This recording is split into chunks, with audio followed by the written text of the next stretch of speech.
Links are live, and Steve, you're set to begin at 1 p.m. Thank you.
Good afternoon, fellow commissioners and all of you in the public who may be watching this afternoon.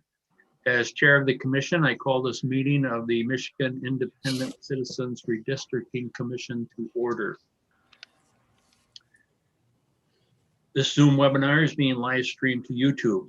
For anyone in the public watching who would prefer to watch via a different platform than they currently are using, please visit our social media at redistrictingmi to find the link for viewing on other platforms. Our live stream today includes closed captioning. We have ASL interpretation available for this meeting. If you are a member of the public watching who would like easier viewing options for ASL interpreter on your screen, please email us at redistricting@michigan.gov, and we will provide you with additional viewing options. Similarly, members of the public who would like access translation services during the webinar can email us at redistricting@michigan.gov for details on how to access language translation services available for this meeting. Translation services are available in Arabic and Spanish. Please email us and we will provide you with a unique link and call-in information. This meeting is being recorded and will be available at redistrictingmichigan.org for viewing at a later date. This meeting is also being transcribed. Those transcriptions will be made available and posted on redistrictingmichigan.org along with written public comment submissions. Members of the media who may have questions before, during, or after the meeting should direct those questions to Anita Kursnowski at the Department of State. Members of the media should have her contact information. She is the press secretary. For the purposes of the public watching and the public record, I will turn to the Department of State staff to take note of the commissioners present. Sally, would you please call the roll? Yes, good afternoon, everyone. When I call your name, please unmute yourself and state where you are remotely attending this meeting from, city or county. So first, Doug Clark. Present, and I am currently located in Rochester Hills, Michigan. Juanita Curry. Yes, Juanita Curry. I'm present, and I'm from Detroit, Michigan. Anthony Eid. Hi, I'm present. I'm remotely attending from Detroit, Michigan. Brittany Kellum is absent. Rhonda Lang, Present, remotely attending from Reed City. Steve Lett, Present, and I am remotely attending from Lee County, Florida. Cynthia Orton, Present and remotely attending from Battle Creek. MC Rothhorn, Present and remotely attending from Lansing, Michigan. Rebecca Zatella, Present and remotely attending from Canton, Michigan. Janice Follett, Present and remotely attending from Highland, Michigan. Erin Wagner, Present, remotely attending from Eaton County. Richard Weiss, Present and remotely attending from Saginaw, Michigan. Dustin Witches. I'm present and I'm remotely attending from Ypsilanti, Michigan. Thank you, and there is a quorum present. Thank you. At the next step, we will approve or adopt the agenda. If everybody has had an opportunity to review it, I would be open to any additions or deletions that may be appropriate. Anybody have anything? Seeing none, if we would adopt the agenda for today's meeting, please raise your hand. Thank you. If you would not adopt it, the same sign. The agenda is adopted. The minutes were provided to us by the executive director and were given to you. Are there any additions, corrections, or deletions that need to be made on the minutes from January 14, 2021? Seeing none, if you would approve the minutes as presented, please raise your hand. Thank you. If you would not approve them, the same sign. They are approved. It is my understanding that today we do not have public comment. However, so that the people who may be watching are familiar with what we would do and can do in the future if you would like. Because this is a virtual meeting, members of the public have to sign up in advance to address the commission. Staff at the Department of State will unmute each member of the public for up to 2 minutes on a first come, first served basis. This means members of the public will be called on in the order in which they sign up to address the commission. To those members of the public participating in public comment, please note you will have no more than 2 minutes to address the commission this morning. This afternoon, but we don't have any this afternoon. So if you would like to submit your thoughts to the commission or participate in public comment in an upcoming session of the commission, you can email our office at redistricting@michigan.gov, and we will provide you written thoughts to the commission. Public comment sign-up links are also posted on the Redistricting Michigan social media pages on Facebook and Twitter at redistrictingmi.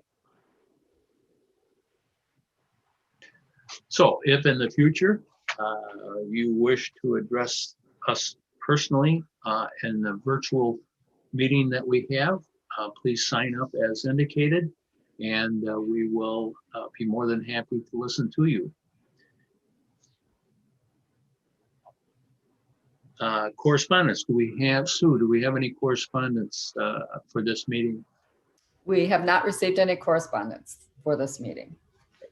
We always allow time to address any emails, mail, or other communications that we receive that we feel would be beneficial for the citizens of Michigan that watch us for us to comment on, and we have in the past, and we will continue to do that. Correspondence that we do receive, we look at, and if you want to know if yours got here, you can go on to the website, redistrictingmichigan.gov. I think that's correct. and org, I guess, redistrictingmichigan.org or the redistrictingmichigan.gov. And you will be able to find where they are kept, and you can read them, you and yours. So, Executive Director report, Sue. Good afternoon, commissioners. I want to continue to thank you for your work. I appreciate all the work that's being put into this commission, and also the Michigan Department of Staff who work so diligently on behalf of the commission. They are great partners to this commission. I'm looking forward to our continuing discussion today regarding the Communications and Outreach Director position. As you have seen, we have a draft RFP for the mapping consultant. I want to thank Doug Clark for doing some of the initial work on this consultant RFP. Also to Rob Serber and Mark Holmes, who provided some technical expertise to us, and to Chad Bassett, who is the chief drafter of the RFP, and also the MDOS staff, and Julianne, and who have gone through many versions of this RFP to get it to the point where it is for you today. I'm going to leave most of the time for Rob Serber's presentation, and especially for the discussion on this RFP, which is lengthy. So I thought we'd do a really quick icebreaker today. I'm going to call on you, and the question is, what is your wallpaper on your personal phone? So, Rhonda.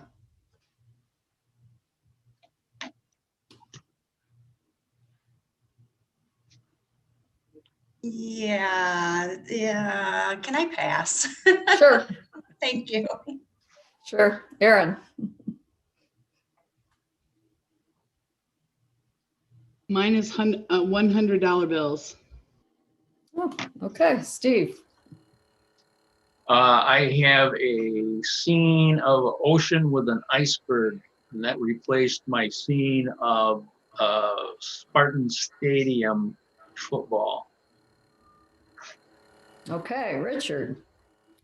Actually, I have a younger picture of my two grandsons. Okay, Doug. And I have a younger picture of my granddaughter and my grandson.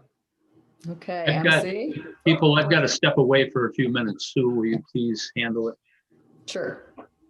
MC. MC, you're on mute. Thanks. I have my two girls. Okay. Dustin, how about you?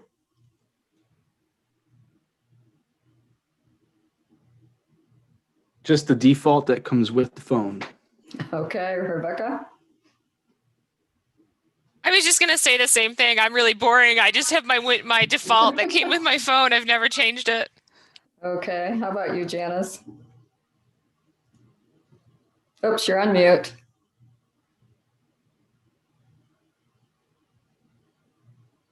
I have a pink glittery heart for Valentine's Day. Awesome. Cynthia? I have a Japanese woodblock print that I think is pretty. Very nice. Anthony? I have this, it's like one of the default ones. It's like the red tone shift type one. So red's my favorite color. All right. Bonita? I just have the default that goes with my phone. Okay. Julianne, how about you? Mine is the Terracotta Warriors in Xi'an. Okay. Mine is my 8-year-old granddaughter who I adore. So she means the world to me. And that's the most important thing I think I could put on my phone. So, all right. Next up is the legal counsel report. So I will turn the floor over to Julianne. Wonderful. And I also will be sharing, having assistance sharing a PowerPoint. So if we could cue that up. Thank you so much. So this will be my update for today's meeting. Thank you, Kathleen. Next slide, please. I wanted to give you a status of where I am in my work currently. The first item, as Sue has already mentioned, we've been working with MDOS on the templates. The first one is coming up today. The second is I will be circulating a privileged and confidential memorandum today with guidance on subsection 11. I'll also be providing a one-pager that'll be public facing and can be posted on the website. And lastly, but not least, the next document you can expect from me prior to our next meeting will be the draft bylaws. Now, I indicated I'd be forwarding a privileged and confidential memorandum, so I'd like to touch on the attorney-client privilege. Next slide, please, Kathleen. The purpose of the privilege is to promote full and frank discussions between me and the commission. So the individual members, the commission as a whole. The key concepts are that it's a confidential communication between privileged parties, which our relationship is, in requesting or providing legal assistance. The commission, it's important to note the commission holds the privilege, not individual members. So the commission is my client holds the privilege. I do not hold the privilege. It can be waived both intentionally or unintentionally, and I put two examples on the slide. It would be disclosure to third parties, sharing the document or the email communication, or forwarding to a non-secure email account. And by non-secure, I mean that other people have access to it or it's a shared account.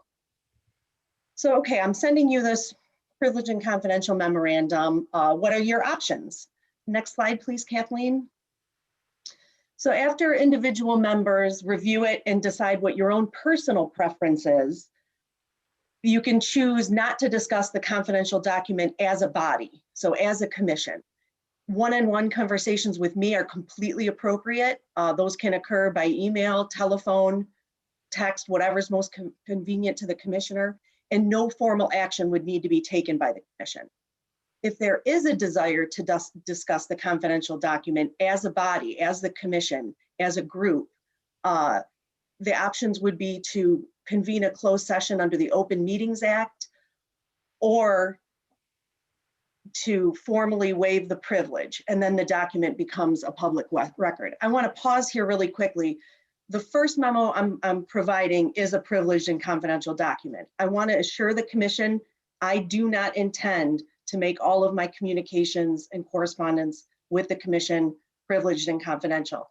I don't believe that's an appropriate course of action, and I believe that privilege should be used when it's most appropriate. So my next guidance document will be also on subsection 11, but the gifts and gratuities portion.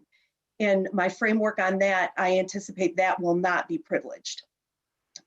Even if a document is not privileged, I still plan on preparing one-pagers for the ease of the public in reference going forward. So now I'll return back to the closed session because that really is the focus of the information I'd like to convey. Next slide, please, Kathleen. So what are closed sessions? They're a meeting or a portion of a meeting of a public body will be closed to the public. So the statute sets forth very limited and narrow purposes to undertake a closed session. The personnel issues, if it's requested by the individual, and one of them under subsection 8H is to consider material exempt from disclosure under state or federal law. That would bring us to FOIA, which under section 13(1)G is information or records subject to the attorney-client privilege. So that is why my memorandum to you that's privileged and confidential is an appropriate basis to hold a closed session if the commission needs or would like to do that. So procedurally, to go into closed session, it requires a duly made motion with a second and a 2/3 roll call vote of members serving. What can we do in a closed session? We can discuss freely the privileged and confidential communication. Respond to questions, ask whatever questions regarding that topic are appropriate. All decisions must be made in the open session. So the only thing we would be doing in closed session is having a group discussion. Moving forward, if the commission is interested either on this topic or any future topic, any correspondence or memorandum that I would be providing to you at your request, I would recommend that the commission adopt a formal resolution to set a time, place, and state the purpose of the closed session. And that's twofold. Is one, to give the public notice that the commission would be dropping into a closed session during a meeting. And the second reason being, given the current technical requirements for your meetings, I think it would be easier to plan to do that. Having said that, the commission does have the ability to go in and out of closed sessions on the basis of a writing from your attorney during any meeting.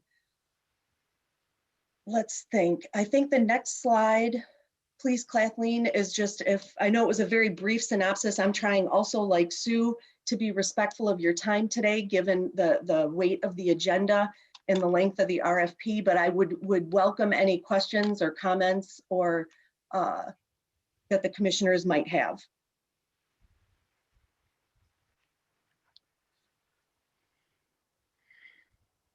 And if there are no questions at this time, I don't know. Anthony had his hand. Anthony did. Okay, thank you. Thank you, Sue Ann. Can you guys hear me? Yes. Cool. When you say that the commission holds the privilege and not individual members, could you touch on that a little more? Certainly. So the commission as an entity or as a body is comprised of its individual members. So you can't individually, two commissioners can't waive the privilege and the other 11 hold the document as privileged. Either the document is privileged and confidential between myself and the commission, or it is open. So that you decide for you read it and react to it your own personal way, whether you'd like to have additional discussions on it, but the actual privilege is held by the full body, acting, as you know, through formal actions of the majority of commissioners. I hope that's helpful, Anthony. And what does that document that you're going to circulate, like, what does it cover? Does it cover like individual things that in the future we mandate to be privileged, or is it kind of like a catch-all type of thing? No, thank you for the question, Anthony. No, what the document, and again, given the documents that were sent out to the commission yesterday, I felt it would be more reasonable to send you the memorandum after today's meeting. Because it's privileged, we can't discuss it in open session anyway. That was my rationale behind that. So what each document or each request for information, so again, the privilege is a two-way street. So it can be either individual commissioners wanting legal advice or assistance, or it can be my offering of legal advice and assistance. So each document or each topic, and depending on the advice given or what the question is, it would be weighed whether it would be privileged. And there are some attorneys who put it on everything just as a standard practice. I don't believe in that. I think that it should be weighed whether it's appropriate, if the legal advice and assistance provided in the document is something that should carry the attorney-client privilege, or if it's something that can be more public-facing. Thank you. You're welcome. If you have any additional questions, Anthony, please reach out. Are there any other commissioners that have any questions or comments at this time? And if not, let me reiterate that I am available at your convenience to discuss this topic or any topic you would like. All right, thank you, Sue. Okay, I see that Steve Lett has joined us, but I'm going to push us into the next report so he knows where we are. So next, we're going to discuss old business and Michigan Department of State updates from Sally. Thank you. Hi, everyone. So I'll be very brief as well. Just a couple things for you. One, an update on computers. I'm happy to report that those first 10 that we talked about will start arriving. They're en route right now. They'll start arriving in Lansing on Monday. And just to remind everybody what the process should be moving forward for the rest of the week. Essentially, the initial security setup will happen in Lansing. And then those computers will be shipped to your individual addresses. At that point, a field support technician will be reaching out to all of you in your various geographic regions to coordinate with you to meet up and finish the setup of that computer. So if you get contacted by a field support technician and you feel like they're not on the same wavelength with you, I know some of you have talked with folks with field support technicians and they were a little bit ahead of the game in terms of contacting you. Just let me know, or of course let Sue know, and we will help make sure everyone's on the same page. You know, as usual, you all are unique. So I just, you know, there is the chance that wires could get crossed, but everyone should be on the same page. And then in terms of a place to meet up, just know that it is, you know, it's an option. You could go to a local coffee shop or something like that. If needed, you may also, the field tech may be also able to meet you at the nearest Department of State branch office, but that's something that they would have to coordinate specifically with our team. So just know that is an option, and they would have to coordinate with our team in order to do that and do that safely, but it's possible. So that's how that will work, and I'll continue to update all of you on the other computers. But it's exciting. It seems like we are turning the corner on getting them to you, which I'm thrilled about. And then the other thing I wanted to mention is really introduce my colleague, Chad Bassett, who Sue mentioned, but really introduce Chad. He is the Purchasing and Expenditure Manager for the Office of Financial Services for the Michigan Department of State. What does that title mean? Among other things, he is a procurement specialist and expert. So he helps our department sort of leads on RFPs, RFQs, right? Requests for proposal, and helps guide staff through the process and then manage those vendor relationships. So he will be on hand in this meeting to help you, to help all of us really answer any questions about the RFP, especially if there are sections where you're like, why does this exist here? Or why is this structured this way? The RFP template that you all saw is based off of a standard state format and protocol.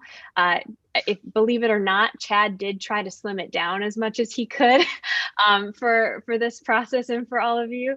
So, but that said, there's typically a reason for things existing or not existing on it. So he can help provide any of that perspective as we talk through it. And I just wanted to say, in terms of the RFP, when you get to that discussion, you know, don't hesitate to ask those questions. And if it's helpful for Chad or myself or Mike Brady or Sue or Julianne to talk through how the process kind of works start to finish, if it's helpful to talk through the different sections of the RFP and what they are aiming to achieve, all of those things are options. Really, the point of a kind of request for proposal process is transparency and clarity, making sure that any potential consultant or vendor has the opportunity to make their case to all of you of why you should select them. And then the public is clear that you're using objective standards to review and select that vendor or that consultant when you're using taxpayer dollars. So just wanted to kind of provide that introduction and just say, you know, Chad and of course all of us, we're here to help any questions during that RFP discussion. Thank you, Sally. I'm sure that everybody that's going to get one of the first computers is happy to hear they're on the way, though Richard seems to have his problem solved, so he probably won't want one now. I'm sure Juanita's ready to get a new one. Yes, because my previewer on this computer will not, it's not installed, so I can't get any of the contacts or anything that you all send. Well, sometimes that's a good thing. Okay. Sue, I'm sorry. Did you have something on that? I wanted to give you the names that are on my list, and we still have one computer that isn't assigned. So I have Juanita, Brittany, Richard, Dustin, Janice, Rebecca, Cynthia, and staff, but there remains one computer. So if there's another commissioner that I didn't say your name that wants to be next on the list, we want to add you. Certainly, there's a computer for somebody else. Any volunteers for a new one initially? I think MC, it's Steve, okay. Rhonda, MC, and Doug that don't have them. MC, are you next? Got it. Thank you. Okay, thank you. Good news, Sally. Wonderful. We have a signed acknowledgement of our offer and employment contract to deal with. Doug, you signed the letter. Did you speak with Edward? Yes, myself and Sue and Juanita had the discussion with Edward and the negotiation with Edward. And then I did sign it, but I forwarded it to Sue, and Sue actually sent it to Edward as part of the process. And the reason I signed it rather than Sue, we were having some communications difficulties on our phones and our email. And she had some access issues, so I took care of it from my end. Okay, very good. Has everybody had an opportunity to at least glance over the contract? It's pretty much similar to the ones that we have been using. Are there any questions, comments, discussion before we vote? Yes, Sue.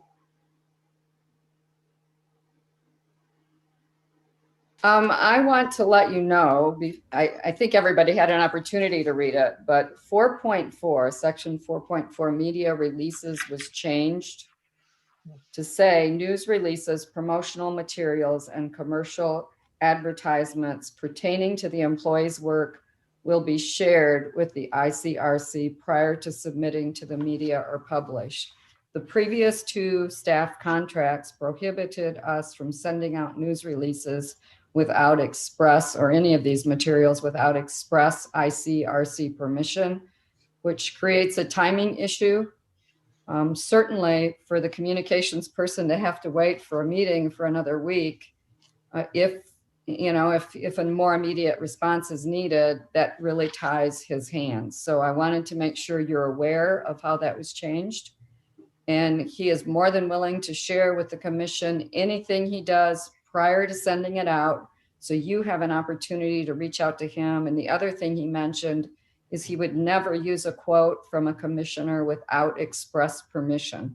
So if you say something in a meeting and he wants to utilize that in a press release, he would always reach out to you before he would do anything like that. So I hope that's a good compromise for what kind of tied my hands in sending out news releases and that. Doug?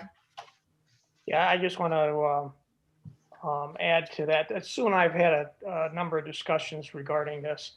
And basically what we came up with was that there's basically three alternatives.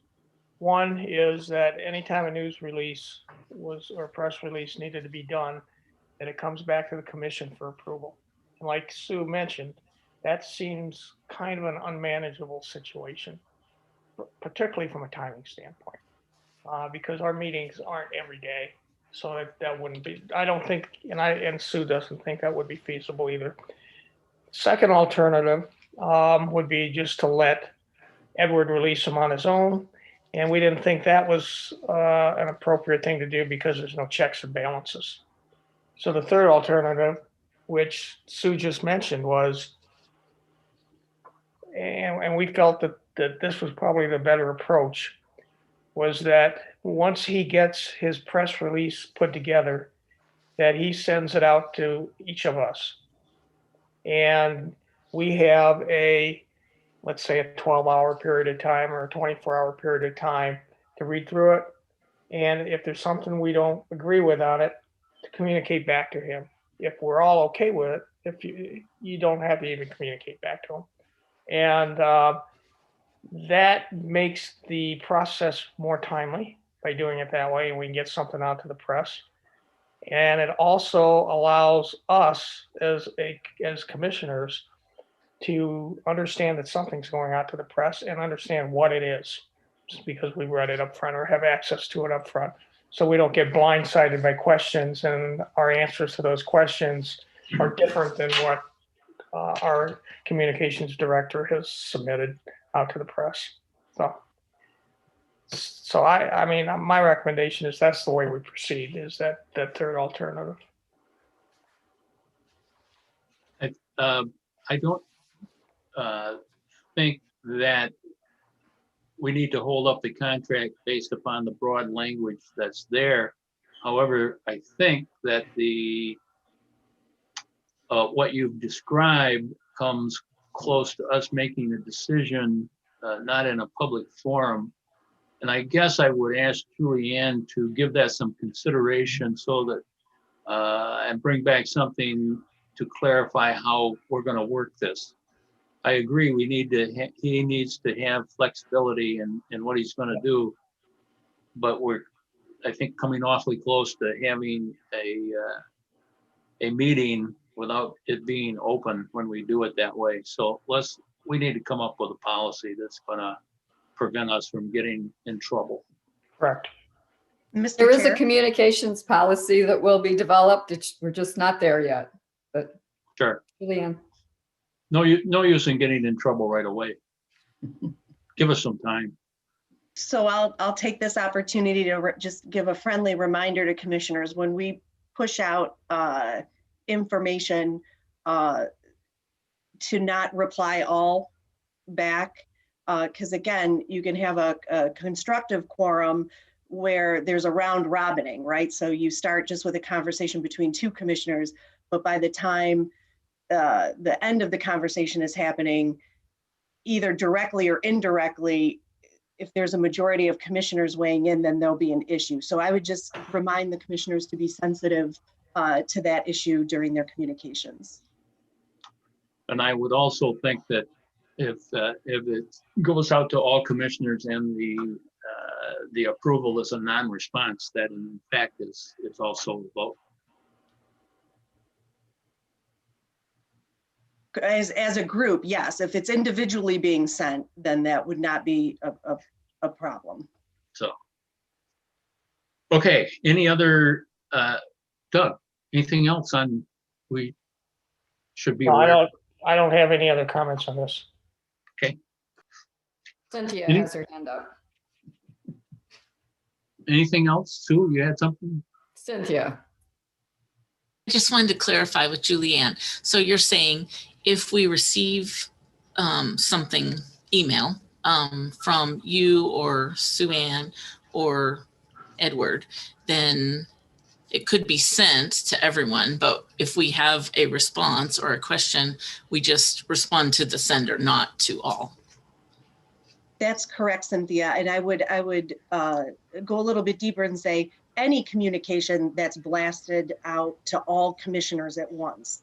And I know there's different ways of sending group emails, BCCs, anything like that, but if it would be the safest course of practice for individual commissioners to just reply to the sender. Okay. Would be the best idea to avoid that. Thank you. Anybody else? Okay, we have a resolution. I'll read it. Resolved that the Independent Citizens Redistricting Commission hereby approves the offer letter dated January 15, 2021, and employment contract for Edward Woods, contract to Edward Woods III, say that 3 times fast, for the ICRC Commission Communications and Outreach Director position, which upon acceptance shall be effective as of February 1st, 2021. Why the February 1st, 2021? Edward has a job and that's when he's available to start. In the interim, he will be doing some volunteer work with us, so I can assure you. Okay, very good. Answers the question. Attached to this resolution is the letter, which has been signed by everybody, and the employment contract which has not been signed. I would offer that up to somebody to make that as a motion. Aaron had your hand up first as a motion, and Doug, I'll take you as a second. And we will have a roll call vote. Make sure we're all on the same page. Sally, would you do a roll call?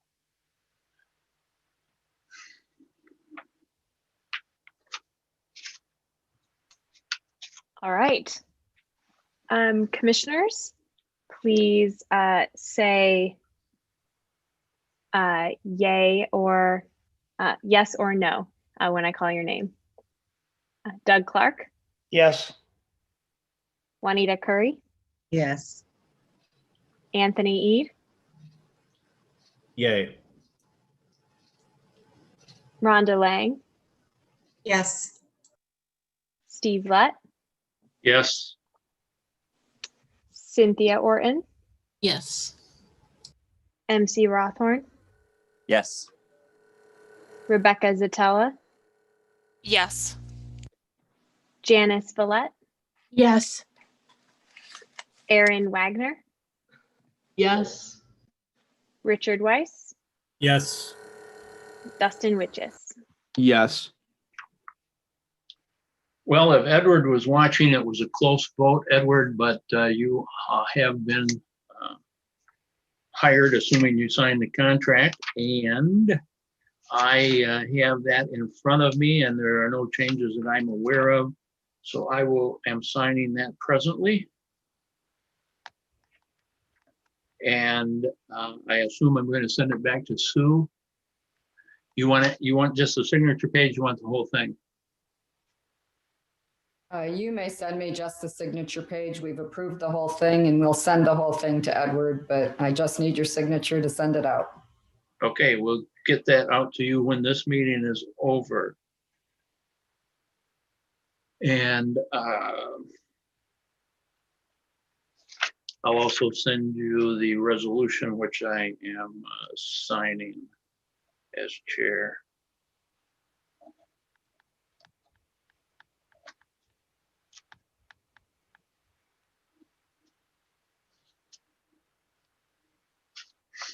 Okay. Edward's watching. Welcome, Edward. We look forward to you joining our merry band of commissioners. New business, presentation on mapping consultants and software.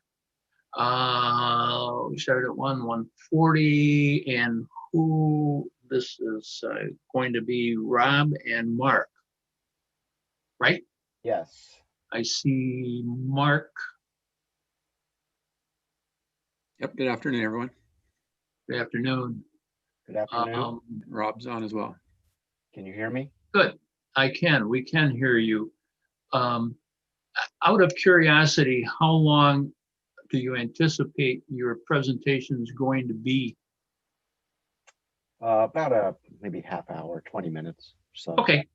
All right. Let's go. Okay. Take it away. Anthony, yes? Just, I want to make sure I'm following along. This is the 47-page PDF titled Proposal Instructions.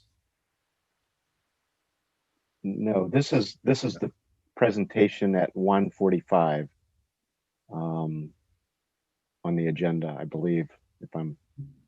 So Rob and Mark are going to give a presentation on mapping prior to us discussing the RFP. So they have a little bit of continuing education for us, things that we are going to want to consider in that RFP. I didn't know if you had sent it out to us beforehand or not. But no, I did not send the PowerPoint out ahead of time. No problem. Thank you. Okay. So, okay, Rob and Mark, go ahead. You want me to, I'll share my screen.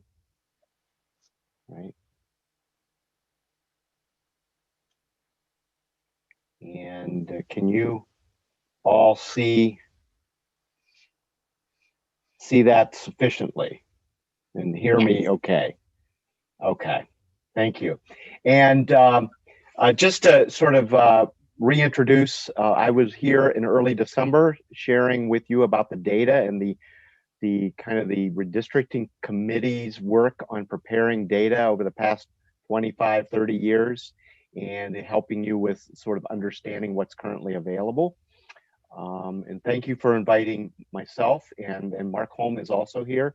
Mark heads up our the state of Michigan's mapping software team that helps provide services to all the departments and is a key contributor to that committee's work in preparing data.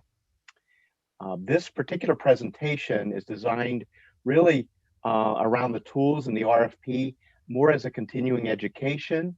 It recognizes that this commission is not going to be doing the drawing of the work or turning the dials or making the maps, but that in order to create an effective RFP and in order to ultimately help make the best decisions on selecting appropriate vendors to help support your work, this information may be a good tool for you to help you do that more effectively. And so that's what we're going to talk about today.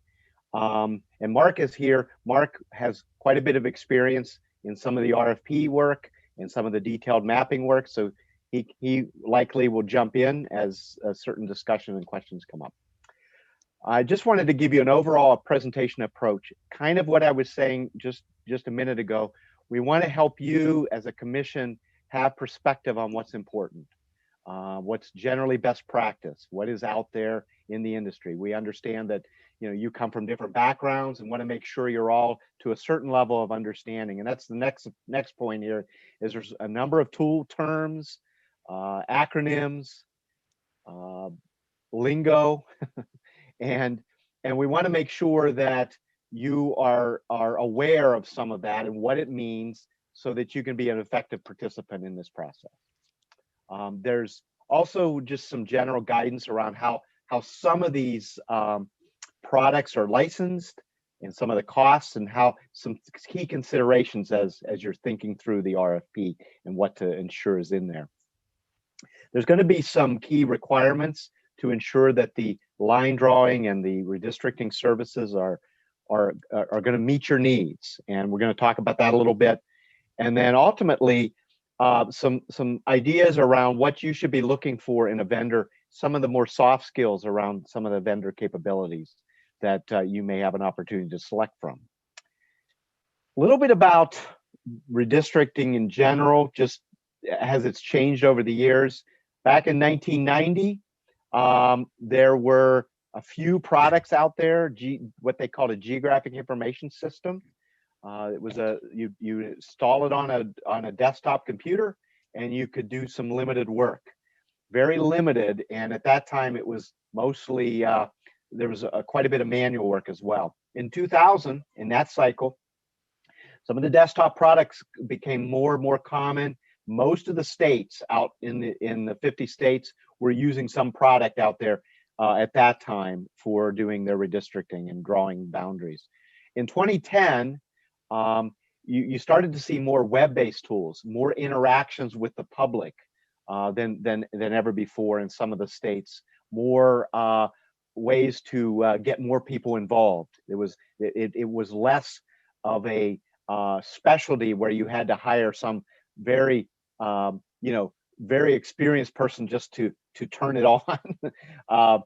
And so this became more available to more people. And then in 2020, I think one of the big important pieces here is it's still a desktop product to help draw the plans and make the reports and meet your criteria.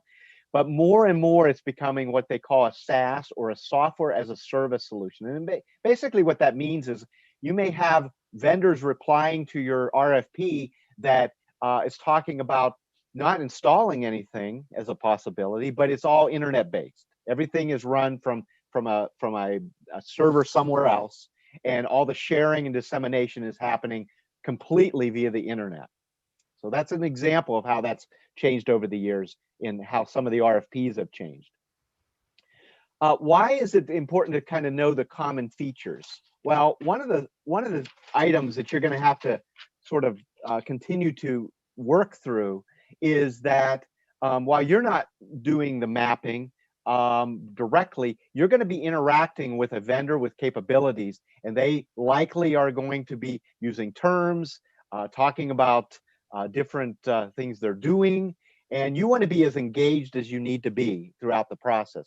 And so some of these software products, you know, they should be able to, the tools and the vendor, the service provider should be able to create and report redistricting plans. That seems like a basic capability, but that is something that's very important for commission work, to be able to have those available at any time. Templates are important. You're going to set criteria that's important to this commission. That criteria can be set up ahead of time, so the templates are there. You don't have to start from scratch each time. Your guidance is sort of driving how things are done by the service provider.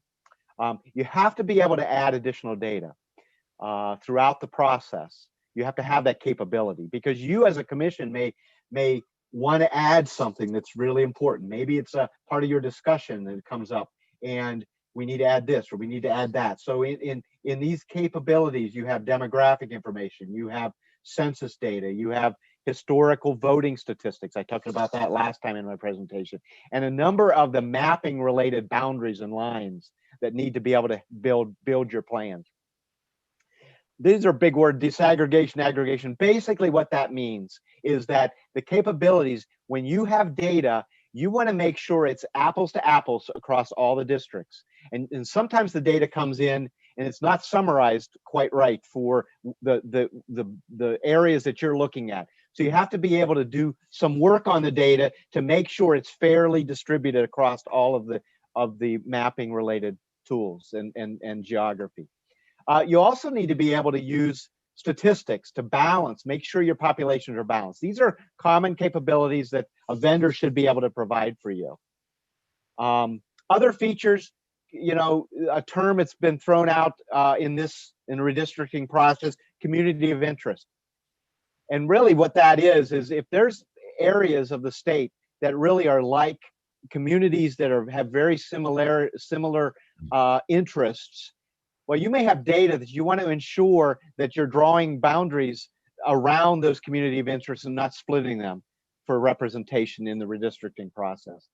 You need to be able to add authoritative data. I shared about last time that the Center for Shared Solutions at DTMB is working with the committee that I talked about earlier to create lots of information that is standardized and available across completely for the state across time.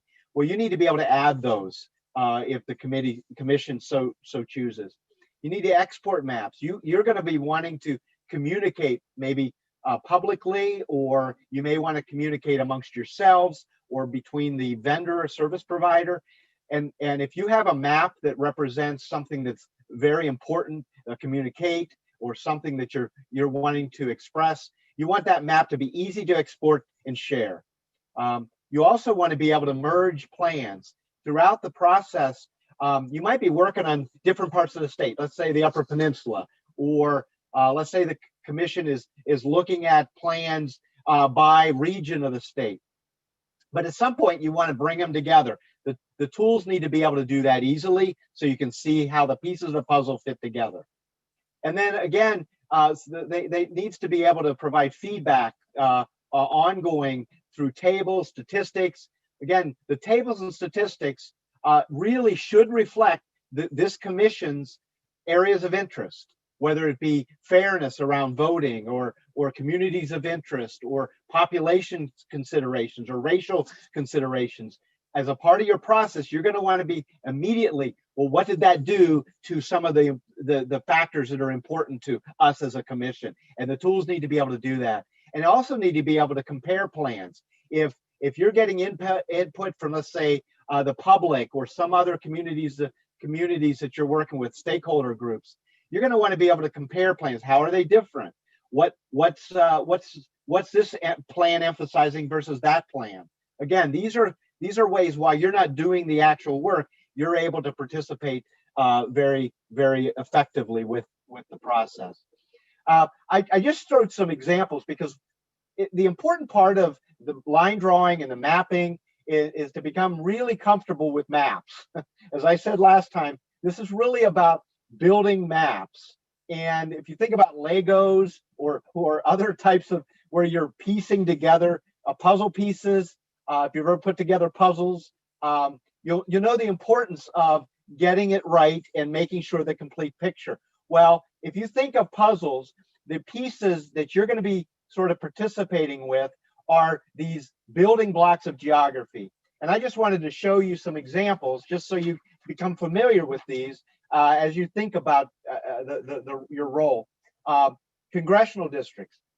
Again, Michigan has 14. Word is that likely Michigan's going to lose one, maybe down to 13. But these on this map is showing the congressional districts. Again, a way to build how it has been in the past. Maybe it's an important building block for you. State house districts. We have 110 state house districts, and you'll see those building blocks. Those are provided as a part of the tools. The next one is state senate districts. There's 38 of those. Again, building up. The next one, it almost coalesces. It's hard to even see them, but in a very important, very critical building block is a census building block or geography called blocks. And that is roughly a city block, but there's 329,885 census blocks that represent completely the state of Michigan. And each one of those census blocks has a population that becomes very important in the redistricting process. So again, just so you're familiar with, the tools need to be able to work with all of that efficiently and speedily. We also have block groups. There's 8,205 of those. Minor civil division. Let's see. Census tracts. We have over 2,000 of those.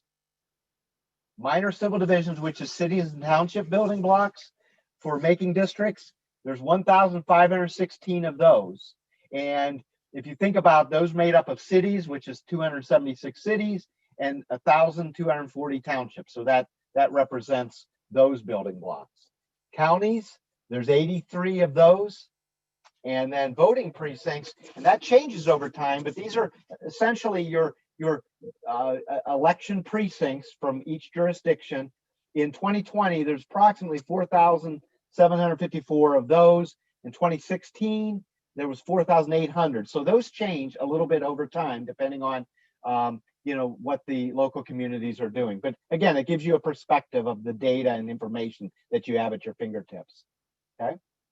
Now, to me, one of the important things I wanted to share is that the software is about checking the validity of your criteria. So you as a commissioner are going to come up with a number of factors that are very important to you. So let's say, for instance, political fairness, right? As an example, through past voting history.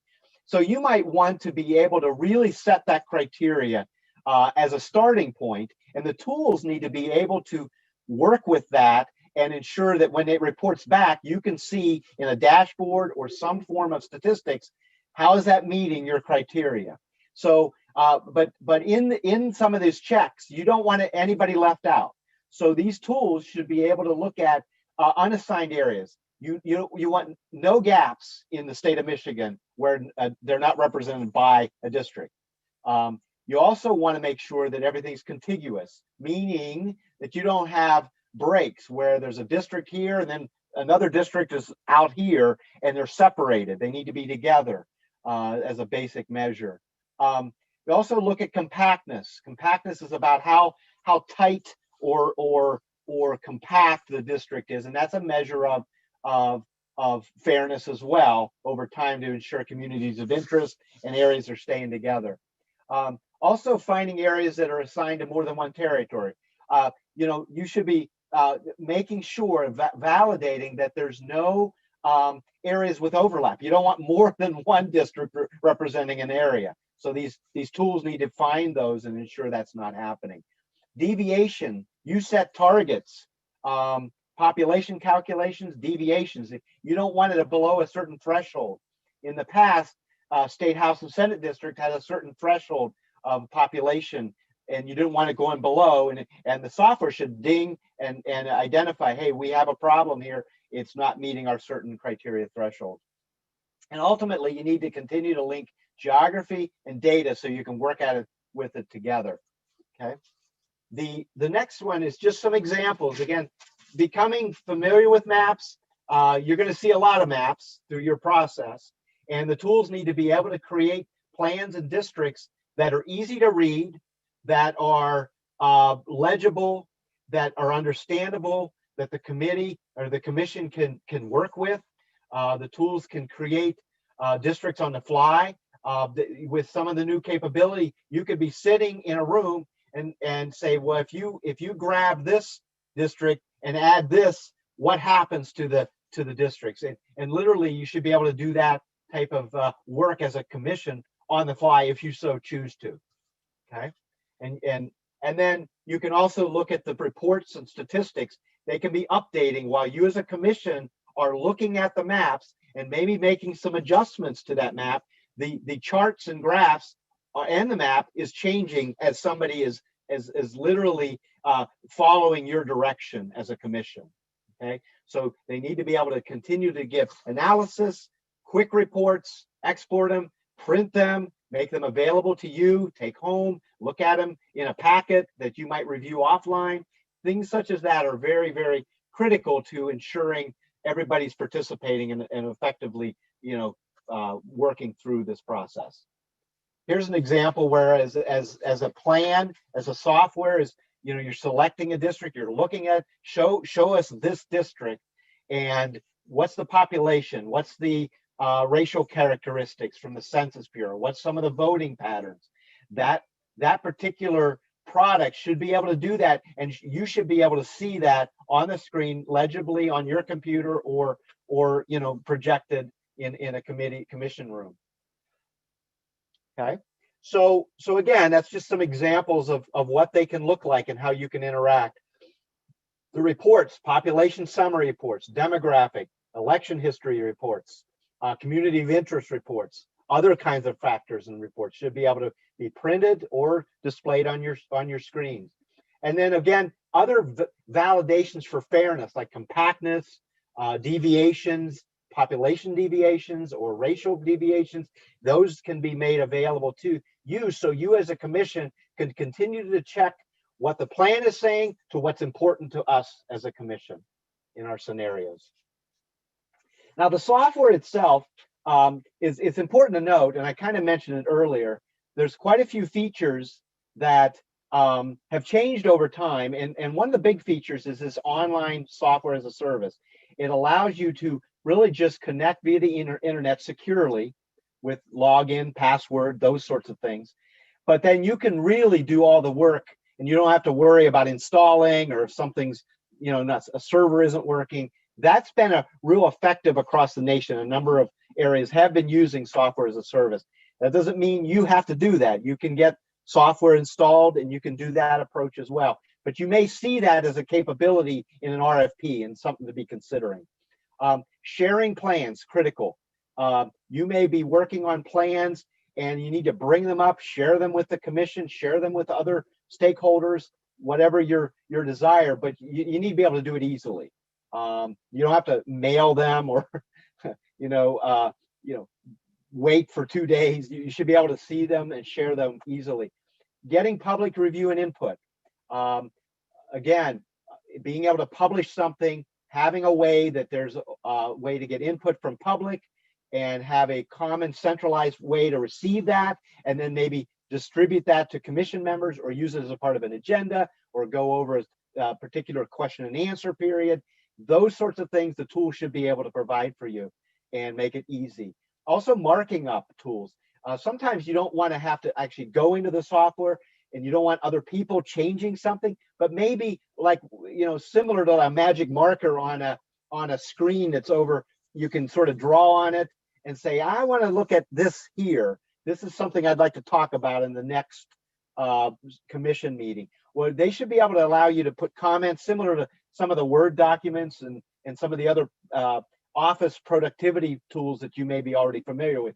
These tools should be able to provide that as well. Other considerations, You want it to be secure. You want to make sure your data doesn't get, somehow corrupted in any way. You want to make sure that your data is clean, the data is accurate to your standards, and maintains that and is not corrupted in any way. So the consideration of ensuring that that is there in the systems that would be provided. And then there's also the other products out there that other groups may be working with that you want to look at. Yet you should be able to bring in other products from other software to be able to look at their plans as well. Just real quickly around costs, I mentioned that in a previous piece of information I sent, but it really depends on numbers of users and platforms, particularly around the software itself. They license it for desktops, number of desktops, traditional laptops, or traditional PCs that you might have, or they could do it just to have it an online service, software as a service, or both. And we've seen in the past desktop licensing ranging from 6,000 to 10,000 per license, depending on what's needed. So, and how many people need it. Again, it all depends on what the commission feels they want to have available to them. The SaaS products can be a flat fee for unlimited per user. So it makes it a little easier from a licensing and being able to provide the information. Some of that is less manually intensive to install and ensure that the licensing is kept up to date. There could be hosting fees on a software as a service though, and they would potentially come in an RFP response. Also, security and terms for SaaS solutions. You want to meet your requirements to ensure, who can see the information, who has access to it, those sorts of things. You don't want a security breach, such. Possible costs for integrating and configuring with other data. You may, as a commission, have your starting point of information already loaded up, but there may be in your discussions might come up another priority. You want to be able to say, do we have that data? Is that data is it available out there? You might have to purchase it, as you're going through the process, and you want to make sure that you can, cover that might be a extra cost, and then make sure it's configured with your current software. Training costs. Sometimes there's, training comes with the product. Sometimes it may not, and you may have to account for that as well. And then just ongoing support and maintenance, depending on how much needs to be supported. You may have to have some service on retainer. Hey, we have a problem. We corrupted some file. How do we get it back? How do we undo something? You want to make sure you get back in business as quickly as possible, and so forth. So you have those costs. Just some considerations around the RFP itself. I'll go over this just as in preparation for some of the other discussions we're going to have soon, but the scope needs to be defined. What's the role of the vendor? And the requirements that needs to be fairly clearly laid out. You should be considering asking, what's the experience of the vendor? Company background. What are some of their past projects and references related to that, right? Resumes of staff, their knowledge. What have they done in the past? Have they done similar projects? Are they experienced working with technology committees and the public? What does their experience look like? In reviewing proposals, you have to consider, vendor responses. They should show to you very clearly their understanding of what you're trying to do. They should be reporting back. They should have read your materials very well, and you should feel comfortable that they understand your project. They understand what you're trying to do. And again, there should be a thorough review of the company and staff experiences and reference checks, and then a short list, presentations, software demonstrations. Something I've always suggested, again, this is up to the commission, but really talking to them in person, having them kind of share what they're doing, do a demo of what they've done, sometimes can be very effective. Sometimes they'll bring in subcontractors, where you want to understand that the subcontractor role to their role. How are they working together? Have they worked together in the past? Consider timeline. They should be really clear on how they're going to meet your time. That you're going to have very specific timelines to meet, very clear deadlines, maybe very clear outcomes, deliveries of certain things to certain outcomes. you're going to want to see how you plan to get there, right? You want to see strong project management, meeting facilitation experience, you know, that they're driving to keep costs and budgets on time, on schedule, meeting your expectation. Again, knowledge of it's not just around the project manager, but it's around the team. Do they understand the whole process? Do they understand this type of data and statistics? And then finally, just some of the soft skills, really think about the capabilities to consider and an ability to listen, when all said and done is listen. I can't just state that enough, the importance of somebody to listen to the commission, hear what's being said, maybe repeat back and really digest, and then take that, asking the right questions at the right time, clarifying, making sure there's and then translating. There's a lot of technical details in some of this, but at the end of the day, you're trying to get a job done, and you want to make, you don't know maybe the right lingo, but you're going to want somebody that can really understand what you're trying to get to, and then kind of connect that with how to get it done and do it well to support your needs. You also want to make sure that the commission is all to the same level as a part of the discussion, that the vendor is able to bring everybody to the point where nobody's left behind in the discussion. Everybody's a participant. Everybody can contribute if they want to, and that there's good facilitation in that from a technology standpoint. You want to be educated on important topics that will contribute. What's important based on this? Then I think it would be important to talk about this, to drive a success. It's important that they would also know when to ask for help and to create that relationship with the commission. And then, of course, be an effective presenter, effective, explainer. You're going to be having lots of different discussions with maybe different stakeholders, different groups. So again, that's part of it. And then I just put in here just the importance of orals. Oral presentations can really be helpful for you to sort of picking up on some of those abilities that may not come through in the written documentation. So something to consider as well. And then that's pretty much it. I think I've kept it under time.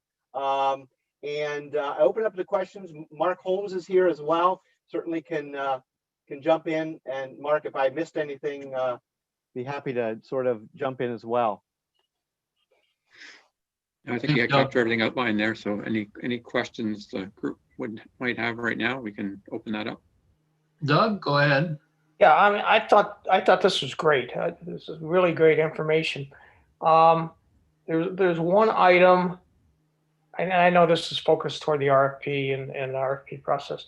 There's one item that I'd like you to come back, if you could, at some future meeting, okay, and talk to us about what's the process that the commission interfaces with the redistricting vendor. And, how do we work together? How do we funnel our requests to them? How do they, typically, this from a typical perspective, and how would you recommend that we work with them? Let's take an example of making changes to districts. Do we do a rules-based method? Do we do some other type of method? And give some examples of how you've seen these processes work in the past. I think that would be helpful too. Okay. We can certainly have that discussion and discuss. Yeah, if you could work with Sue and Sue-Ann, and or Sally, and we can get that lined up.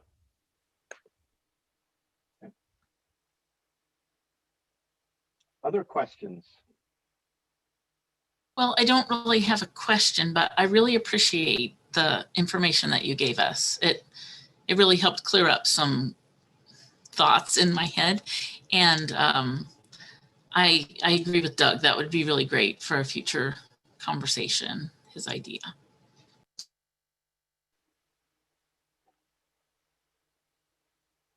Anthony. So I think, everything in this PowerPoint was very useful because we're going to have to obviously decide between vendors. But I'm wondering, because none of us really know this field too well of the people that create the software, are all of these things that you listed commonly found in the RFPs that we're going to be receiving? Or, I just don't know. Like, you're saying they're commonly found. Like, are they actually commonly found, or are we really going to have to look out for these specific things in each one? Like, I guess what I'm asking is, how different can we expect the software to be between different vendors? Mark, you wanna add to that, or do you?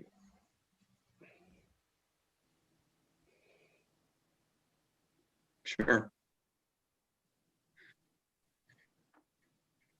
Yes. So a lot of the foundational piece listed in there, the ability to do report, those are all from what we've seen with that those are main components that you should see. I think where some may change with some of the proposals potentially of what are some of the newer tools for collaboration. There may be some differences there between some of the platforms that allow you to share out the information, or if it's a software as a service, of how you're interacting with it, if it's either on a desktop or in a cloud. I think that's where you'll see some of the variations. But for creating the maps and using the core data that needs to feed it from the census geography, the statistical information that goes along with seeing those results changing and what the impacts are, those are all pretty standard within the software today. So the expectation is you'll see they should see a lot of that common functionality across the proposals that you'll receive. MC. I believe help you answer all, the question.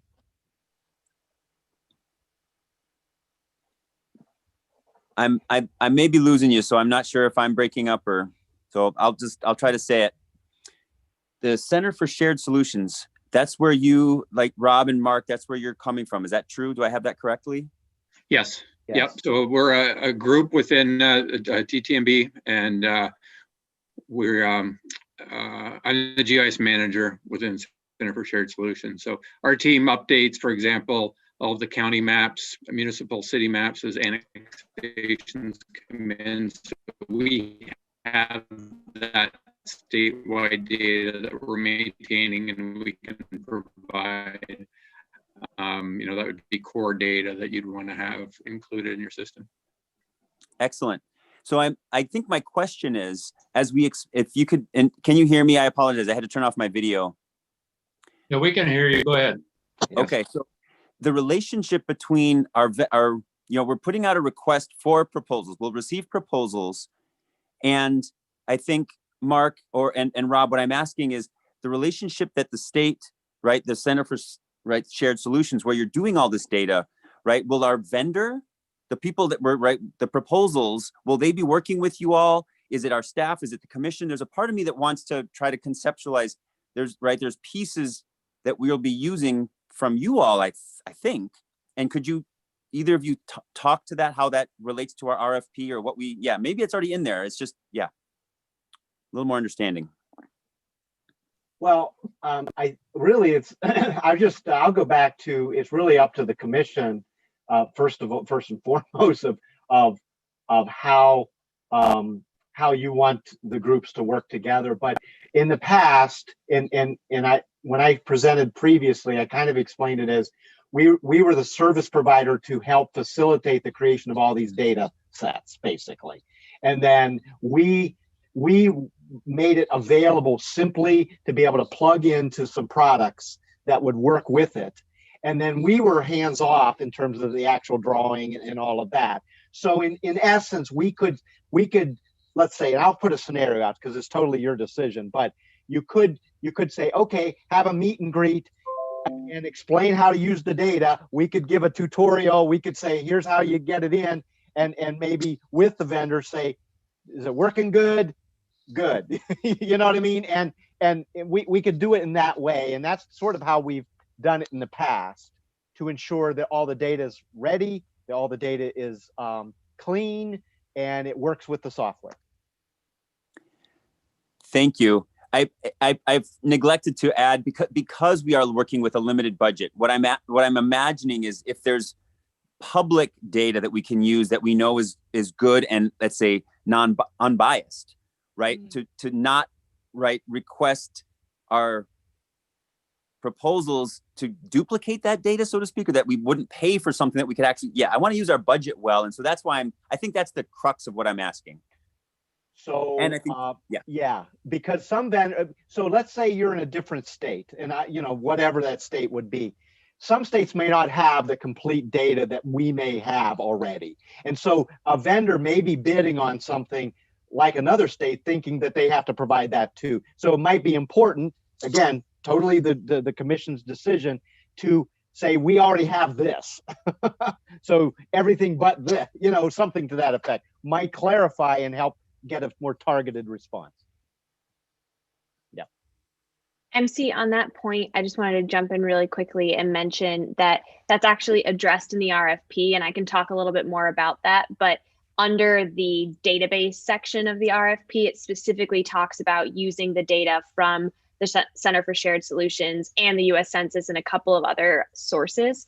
And I would also, just advise the commission, if you look up GIS open data for the state of Michigan, the Center for Shared Solutions helps make available publicly available data when it comes to all of these topics that they're talking about. So what you're describing in terms of data that we know everyone agrees on and is sort of the authoritative source, Michiganders can go right now and look up some of the data that that Rob and Mark are talking about. And Rob and Mark, correct me if I'm wrong on any of those details there, but I do think it's important to emphasize a lot of what they're talking about is already available to the public. Yes, Sally, I want to follow up on that. I looked over that RFP proposal, and from what I heard Rob talking about, I think our RFP covers a lot of that. The RFP is very detailed, MC, so if we find something that we think ought to be in there, we can certainly add it. We have plenty of reserved paragraphs that we can use. Who else? Doug. I have a question. Yeah, I didn't see it in your presentation, Rob, but I want to bring it up. One of the items that I think is important, and you can correct me if I'm wrong, is that we'll probably start off with a base map and then make changes to it based on input from the commission or whoever, and they'll redraw another map, and then they'll take that second map and maybe we'll tweak that a little, and a third time and a fourth time. But then at some point we may get to the point where we say, oh, change number 5 is no good. I want to back off and go back to change number 4. And also, as part of this discussion, I also want to track what changes I've made from version to version, and I also want to track why I made them. Now, is that a function of the commission or a function of the redistricting software people, or both? Well, I will take a stab at it. Mark, jump in here as well. I mean, versioning is a very important function. I didn't mention it in the presentation, but you really do need to have versions dated. You have comments like this version represents this emphasis or whatever it is, right? You should be able to have that. And going back to a version is certainly a capability of these tools, and should be a capability of these tools. To me, it's both, because it's the interface between the commission and the let's say the service provider. Let's go back, and they should be able to do that really on the fly for you. I mean, in a work session, let's say, if that's how you're doing it. So, Mark, do you want to jump in? I mean, to me, that's a basic capability. Maybe didn't mention, but certainly should be there. And I would say you should be able to on a tool comment on what's the distinctiveness of this plan. This is this emphasis plan, right? And have some descriptions about it that you can always refer back and jog your memory, because you may be looking at a lot of them, and you want to, you want to sort of have some key terms in there that you can search for.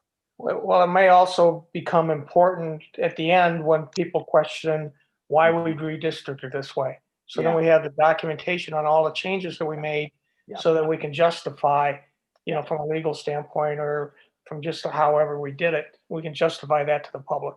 So that would be a requirement to the software service provider. Document these as we go, keep them with the plan, bundle it together, and then, as a part of your output. Yep. Yep. Mark, I'm sorry. You may, it sounded like you were going to say something too.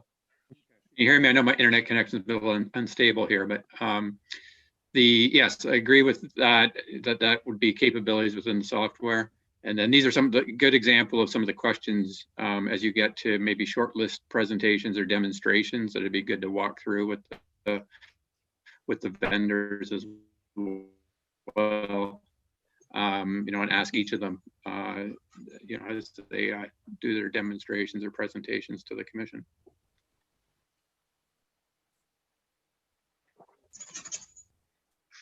Any other questions for Rob? Anthony?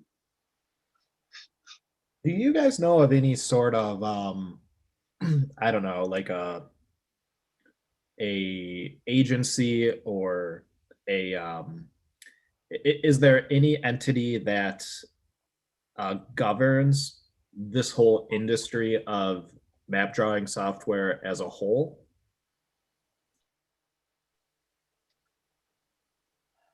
Mark, would you say that, would that be, well, I was going to say NISJIC is state level, right?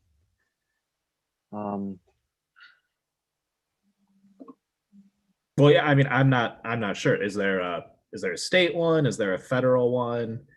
Do you have that, Mark? Do you know of particularly the industry oversight for the GIS products? I think there is one, right? I can't remember. Sorry, I missed the first part of that. I was just switching over to phone here. The question was, is there a national or other bodies overseeing sort of the redistricting software or similar tool capability for this space? I mean, there's GIS oversight, right? Committees that for this mapping software. I was thinking NISJIC, but that's a state level, right? That sort of oversees state.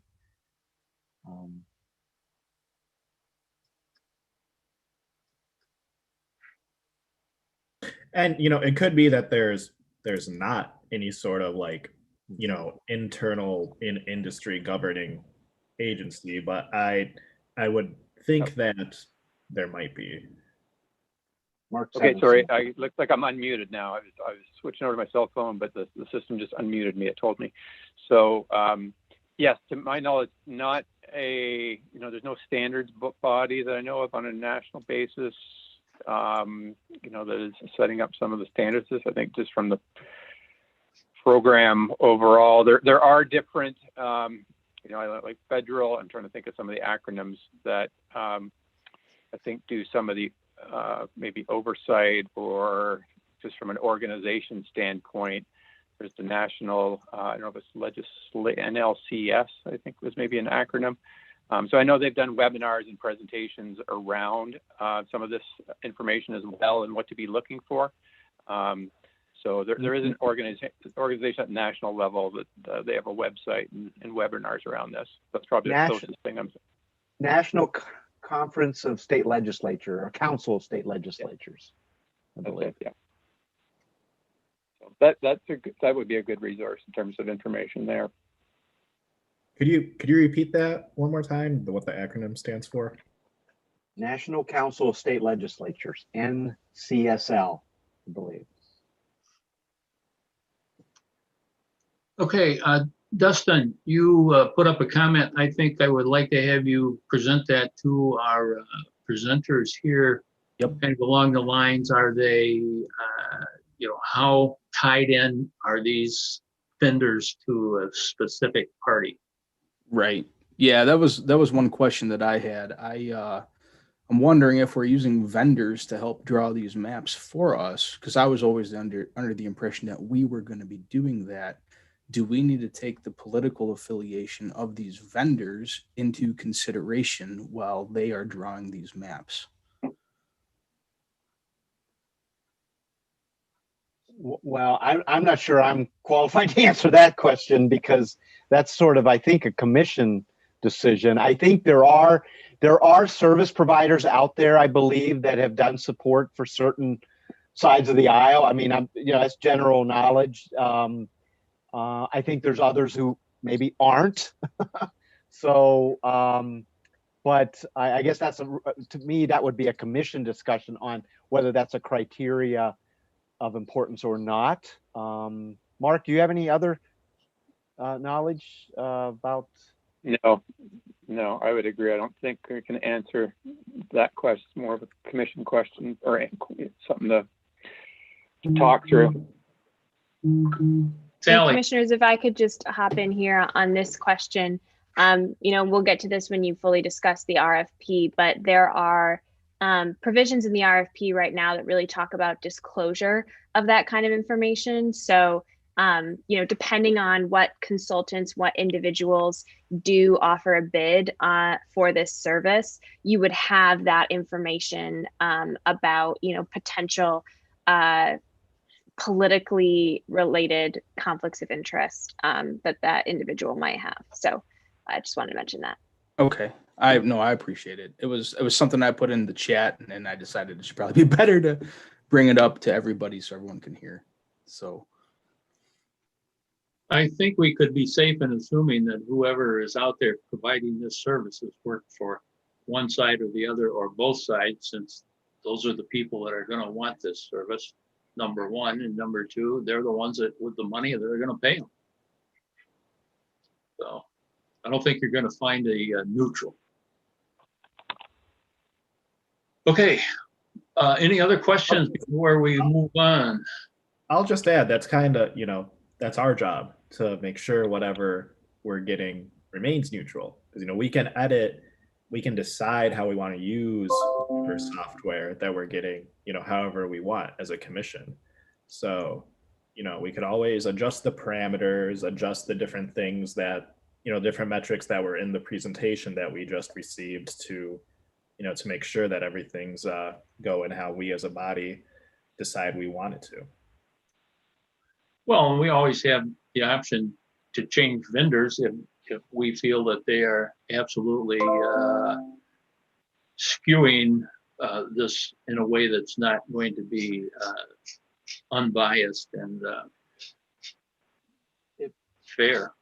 So if I can just add, again, some of the capabilities to be considering, and some of it is going to come with the products, but the transparency and making sure no one's left, everybody's at the same point and being a part of that process.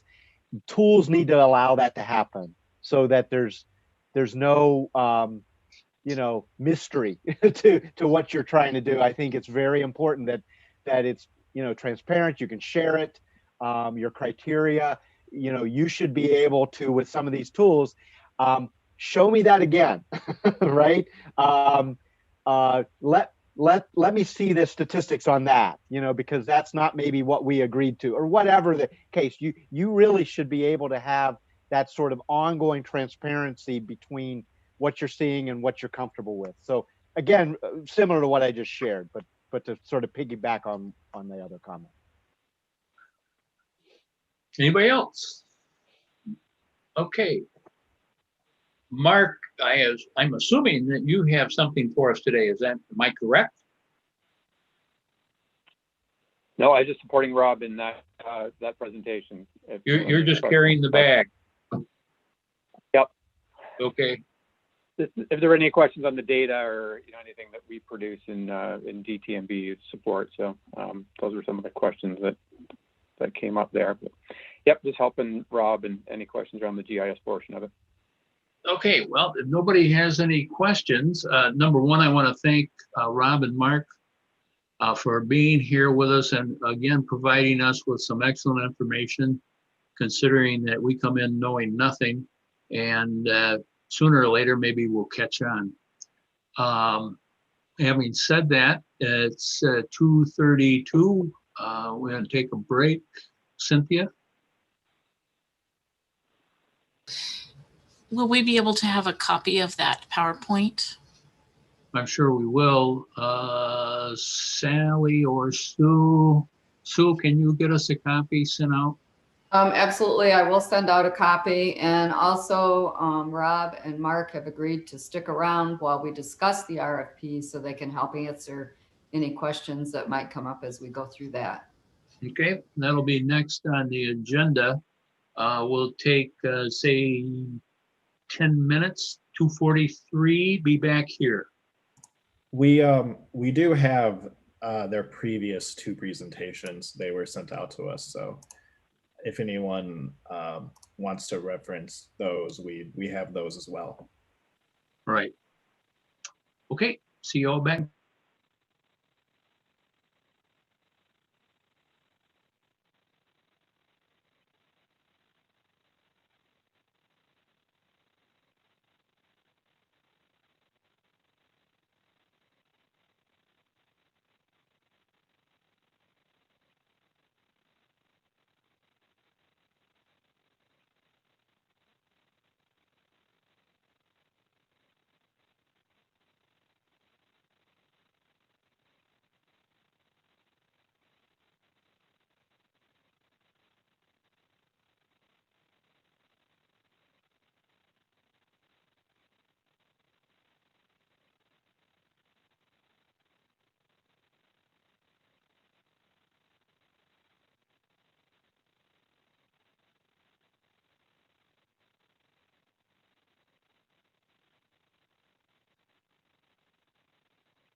I'm just turning on my video so you know that I'm here, but I'm gonna end up turning it off because I keep getting messages saying that my internet connection is not stable currently.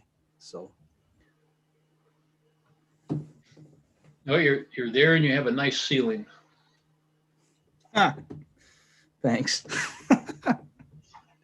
Almost as good as Doug's.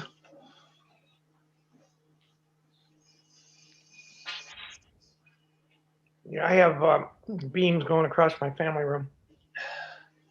When I bought the house, they were stained and dark, but the house was always dark, and that faces to the north and where the sun doesn't come in. So I painted them white to get it lightened up.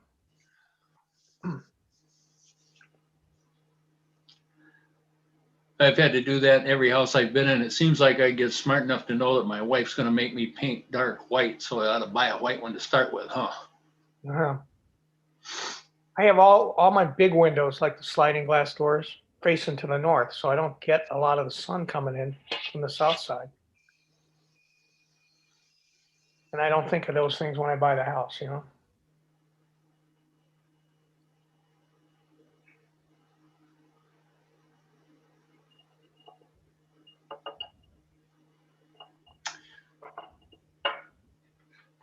We have everybody back? If you're not here, raise your hand.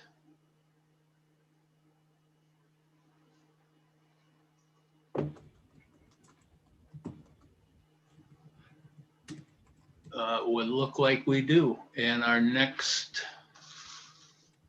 is a review of the format for the RFP for consultants, specifically map drawing in this one, line drawing and redistricting technical services. I've made a lot of jokes about this contract, but actually I was impressed. I realize that there's a lot of stuff that's got to be in there because it's the state. And over the years, when you run into a problem, you add something and you never take anything out. So that's the way it goes. But there were certainly things that I hadn't thought of. Of course, I didn't give it a lot of thought, but it certainly is a process and a task for somebody who wants to contract with us to have to provide us with a lot of information. Who's Sally? You handling the discussion, or Sue? Sally is. You got your hand up, so. Well, I thought I could, if it would be helpful to the commission, I'm happy to kind of talk about some of the kind of content of the RFP and how the team came to the draft that is in front of you before you guys dive into your discussion, and then, you know, of course, let you all take it away. But thought it might be helpful to provide just a little bit of overview and background information if you'd like. We're always happy to hear from you, Sally. Great. Well, a couple of things is, one, in drafting this RFP, the team looked at RFPs for similar services in several different states, you know, to try to not reinvent the wheel in terms of what was listed, what was asked for, and all of that. So California, Arizona, Mark was able to provide other RFPs from Alaska, several other states. And in large part, some of the structure of the scope of work in this RFP mirrors some of the California Commission's RFP, because I just felt that it was a really logical way to lay out the scope of work instead of just a bunch of random requirements that didn't really follow in logical order. And you know, and Chad can certainly speak to any of the particular pieces a little bit more, but I just wanted to highlight for all of you a couple of things. One is that the vendor questions worksheet, as Steve mentioned, is really just asking any bidder to give you as much information as would be relevant to you in making a determination. And you can see in some of those questions asking things about particular experience that they've had, especially related to redistricting, that you all will want to know about in determining a vendor. There's also a section in the RFP that asks for resumes of key personnel and talks about the need for the firm or the key personnel or both to have experience doing redistricting work. And then the sort of the section that begins on page 17, the statement of work and contract activities, really starts to give the bidder, this is where, you know, a statement of work or scope of work really exists within the overall RFP. And so, you know, the idea here, just to kind of build off of what Rob and what Mark were talking about to you all earlier, is there is, you need someone, or, you know, the way that this RFP is written is to seek an individual or a firm or a set of individuals who can, at your direction, do the technical process of the mapping.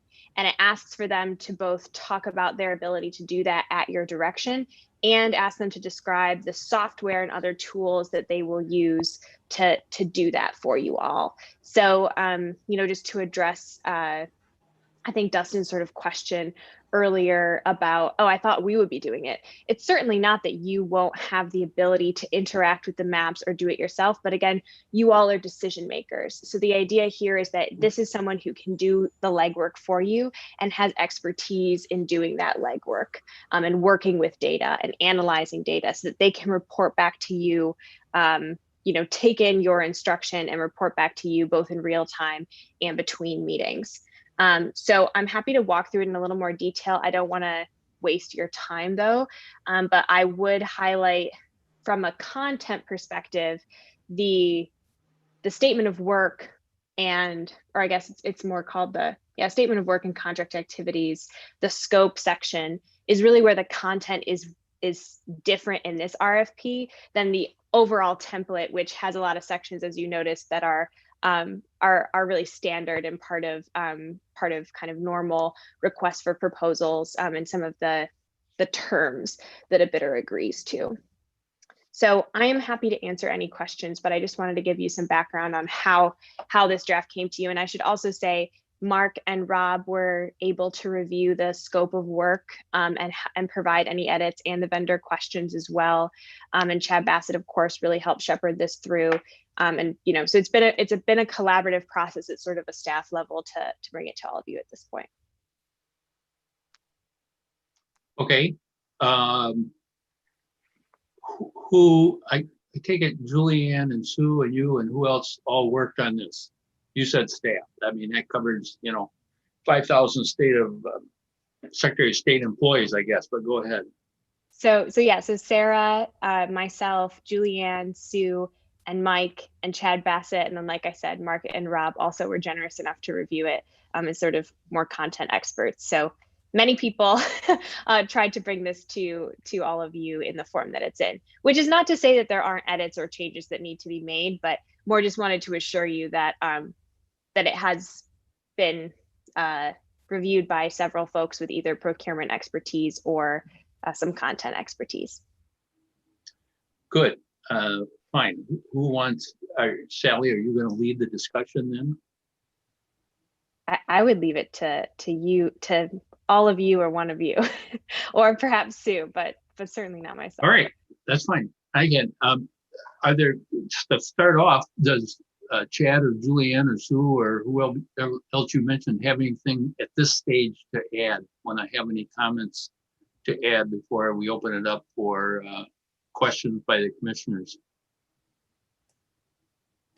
Yeah, I do not have anything to add before we get started. So other than this is just I started with a standard template that we use for, you know, all RFPs for, you know, executive branch agencies, and kind of tailored it to the Redistricting Commission and removed things that would not apply to you and that sort of thing. So that's kind of how we got to where we are, and look forward to finishing these RFPs up with you. Okay. Julianne, you have anything? Thank you, Steve. Yeah, I definitely appreciated all the subject matter expertise that Chad and Rob and Mark brought to the table, and enjoyed working through the draft with them. Again, to be very, very sensitive to the autonomy of the commission and the singular purpose of the commission. Sue? Again, I would thank the whole team.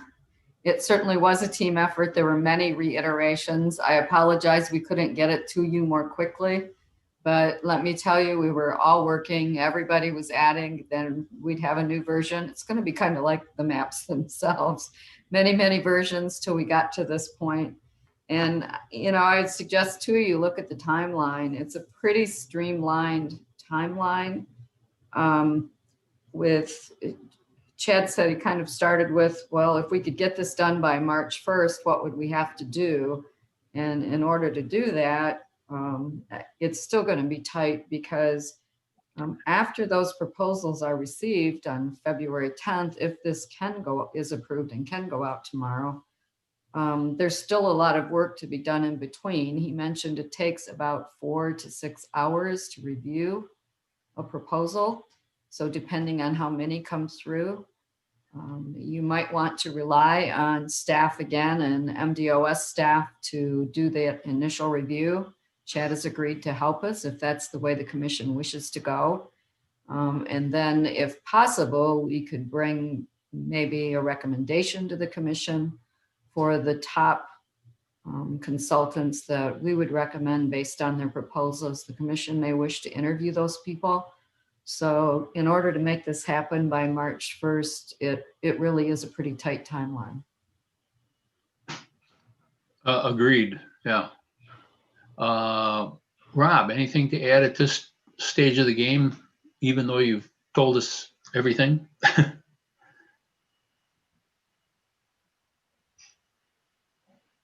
think Rob disappeared. Oh, there he is. I'm here. Sorry, I was fumbling for the unmute. No, I think it's well said, everyone, and I have nothing else to add. Okay, I'm going to ask Doug. Yeah, you kind of kicked this thing off with your 2 or 3 page RFP proposal, and they managed to expand that, as all good attorneys and bureaucrats do. And so we know we're dealing with professionals. What are your thoughts? I'll assume you've had a chance to look at it. Oh yeah, I read through it last night. And what I had originally put together was just a statement of work. I didn't, not the whole package. And because I realized that the state had certain things they had to incorporate and you know, that are standard on every RFP, and I didn't know what those were. But I have a number of questions. When I originally put the draft together, I specifically talked about 3 deliverables: 1 on congressional districts, 1 on state representatives, and 1 on state senators. But I don't see in the RFP where it specifically states those. So maybe get some comments on why those aren't specifically stated, or if they are stated or inferred somewhere.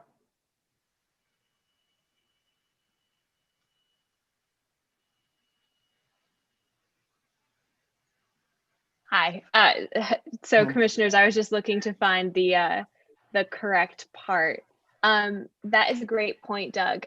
So currently, I believe it's on page 22 of the document. It talks about those final redistricting plan reports. Correct. And then it cites the Constitution. So to your point, there could absolutely be a line added to indicate that it's those 3 sets of maps, but that's where that's mentioned right now. Okay, yeah, but then they'd have to go to the Constitution to see that. Well, let me jump in a little bit. It's also in the background section, I would say, but yes. So, as I understand your question, Doug, you specifically said that they had to come in with the congressional districts, the state rep districts, and the state senate districts. Correct. And I guess that's what I see as our deliverables back to the legislature of the state. I guess, I could read through this and I could just infer, oh, we're just doing the congressional districts and we're done, you know? And So it's gotta Doug, get priced out to do all three.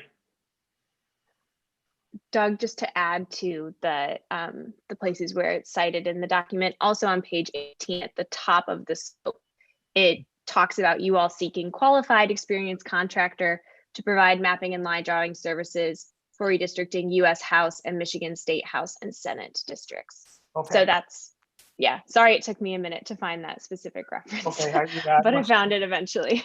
I must have missed that then. Okay. Great flag though. Thanks for flagging it. Okay, I don't know if you want to add it somewhere else or not, or is that good enough from an RFP perspective? The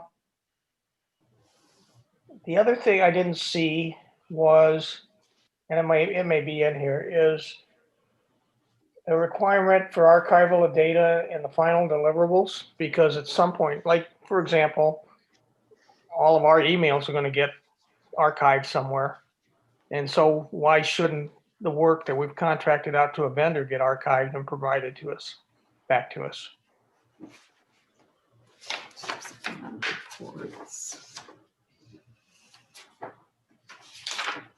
Yeah, and that's something I had thought about last night after I finished up for the day. Is, where's the repository going to be for this information? Right. And how do we hand it off in 10 years to the next commission if that format is even viable in 10 years, as far as the technology emerges? And stuff like that. Well, we may want, Chad, we may want to, the specific software, have the software put in escrow for 10 years.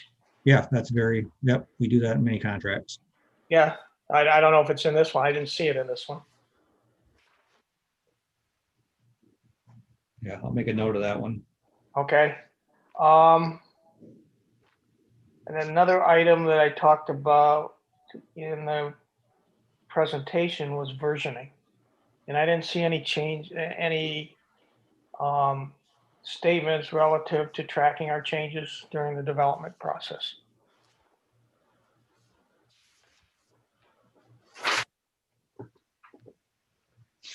Doug, I believe both of those points are mentioned somewhere, but it's just going to take me a second to find it. So I'll come back once I find it. Yeah, I'll go on. Another question would be, this is really a question, it's just my perception of how this is going to work. Once we select a vendor through the RFP process, then they'll be issued a purchase order. And then they would get paid off of that purchase order, and then the state would put that up against our budget. Is that how it's going to work? Yeah, so what we would do once we award, contract to a vendor, we'll create a master agreement with them. Yeah. Since a legislative bureau will be paying the bills, they would be paying against either, a DO or a standalone invoice against the contract itself. Okay. But that would hit our books and go up against our budget then. Yeah. I believe so. I'm not familiar with the budget part of it, but that would make sense. Okay. Yes. Um, Doug, if you want, I can follow up on your other questions about track changes and document storage. So in key deliverable 2, starting on page 21, right now what's written down is about public meeting participation, and it talks about under that section documenting the ICRC's instructions and public testimony throughout map development. This should allow the ICRC and ultimately the public to track changes and reference the reasons or rationale for a given map or given change, and the public testimony or other submissions related to a given map. And it goes on to talk about digitally storing, producing, and projecting plans, maps, and line drawing on screen, and being able to transmit that clearly and being able to provide those files, PDFs, and corresponding instructions to the commission and the public in between meetings. I think it's handled through that. Yeah. Another question. I only have a couple left. Once we submit or put this RFP out, we've got it all done, we put it out. how are the vendors identified to respond to back to them? Or do they have to go look for this? Yeah, so we're doing this kind of twofold. I received access in our bid letting software. It's basically it's an ERP. That's where we pay all of the state's bills and do all of our bid letting and POs and so on and so forth. So I got access to Redistricting's department, so I can issue bids on behalf of you. Okay. So what we're going to do once we get the RFP finished, I will put it out. It's called Sigma, and I will put it out on Sigma. And how it gets out to the end user, as far as the vendors are concerned, is so vendors, they sign up in Sigma underneath certain commodity codes. So if a computer consultant wants to receive bids about, anything IT related, they sign up for X amount of, commodity codes.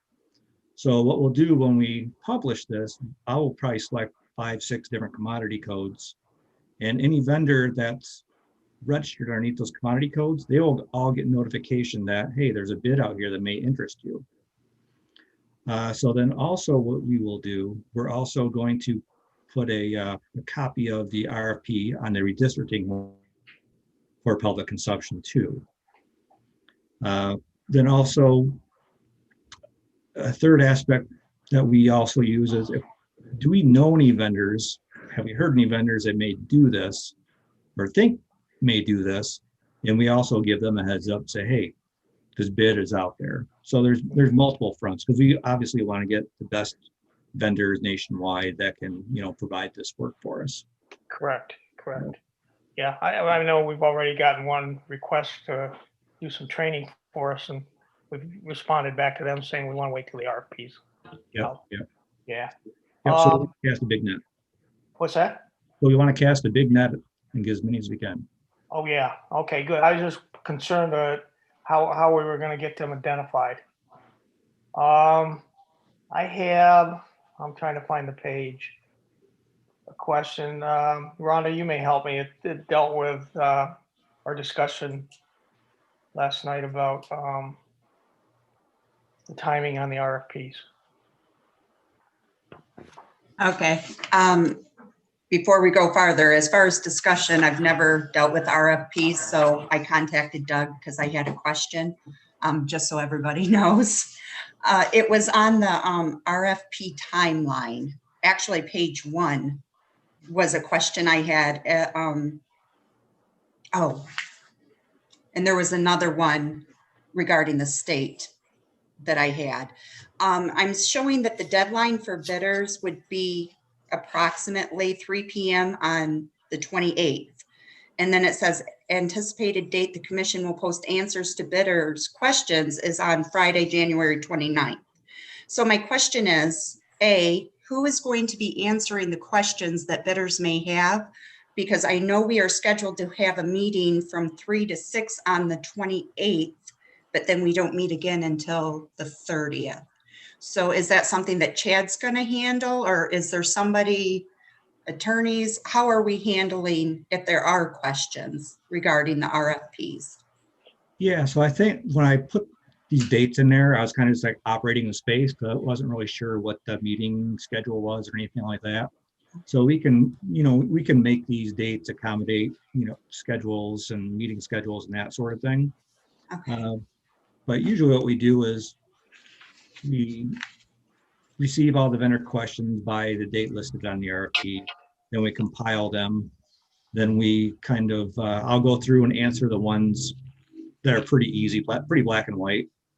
Then I will forward on to, Sue or whoever, say, hey, these take a little bit more, thought than I can deliver on this. So this is more of an ICRC question than, a mechanical question about how RFP works. Okay. And then the other question that I had asked Doug about, like I said, because I've never dealt with RFPs, was about the Michigan economic impact, which he explained to me because it's going through basically the state of Michigan, that's something that they automatically have in there. So he kind of answered it for me because I wasn't sure why, we had to know the number of employees employed within the state and things like that, how it pertained to the work to be done. Yeah, and that is a requirement for any RFP that we put out, that the legislature put on DTM or DTMB put on, or I'm sorry, legislature put on DTMB for any bids, is to, you know, if we have multiple bidder, what one is going to add more economic value to the state? So we have to kind of do, you know, some math on that, and you know, sometimes there's no math at all on it because they're all Michigan-based companies. But I thought, you know, in the spirit of that legislation or the economic, you know, impact of Michigan, and maybe it's a good idea to keep it in the RFP. So, you know, the legislation has no bearing on the, but so we could remove it if you wanted to, but I just thought it might be a good idea to keep it in there. I just wasn't sure. Like I said, I never have seen an RFP before. I've seen contracts, but not an RFP. So I was inquiring about that.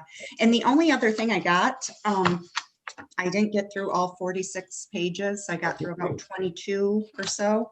Sorry, but just a couple typographical questions on page 19, paragraph C. The second sentence, it says along with the 2020 UC census. So that should be US Census. Good catch. And then one other question, page 3, number 5, delivery of proposal. It says the bidder must submit its proposal. Shouldn't that be there? It just sounds better to me as there, because they're people and not things, I guess. Yeah, I'll review that. And I know Sue's an English major, so. No, Well, they're companies too. So if it was a company, which typically would be a firm, not an individual working, so then you might use the word its. So I was okay with its. Okay. That's all I have. Yeah, I have one other typo since we're talking about that. Let me get the page number 15. You have a table set up and you have the items numbered, but you go from 6 to 8. There's no 7. Okay. Yeah. So and that's all the questions I had.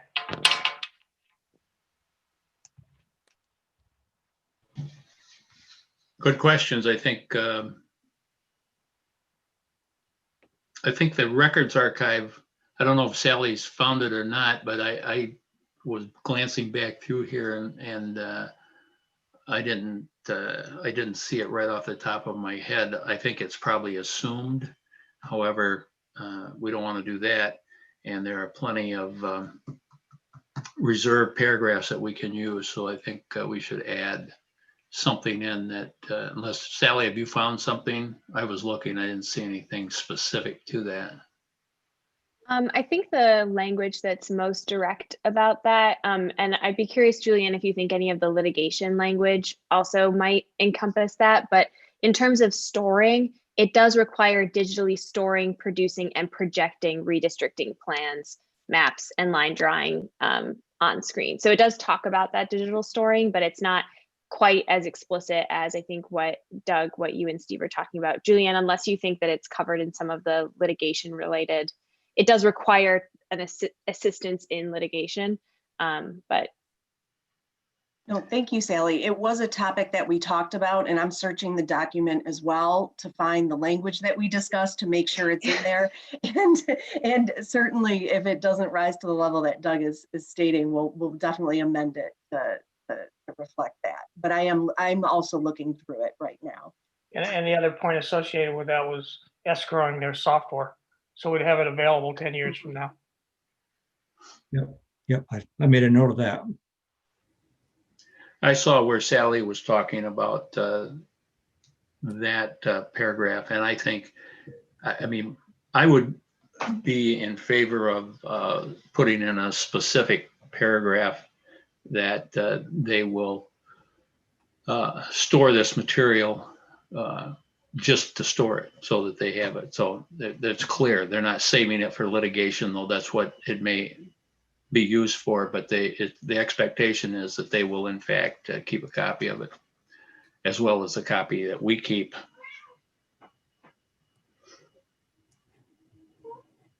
Okay, anybody else? Anything else? Rhonda? There was one other thing, and I can't find it, where it was talking about they designate one particular person to work with us. And if they decide to let that person go where they're no longer working for us, to give a 14 days notice. I don't remember which section it was in.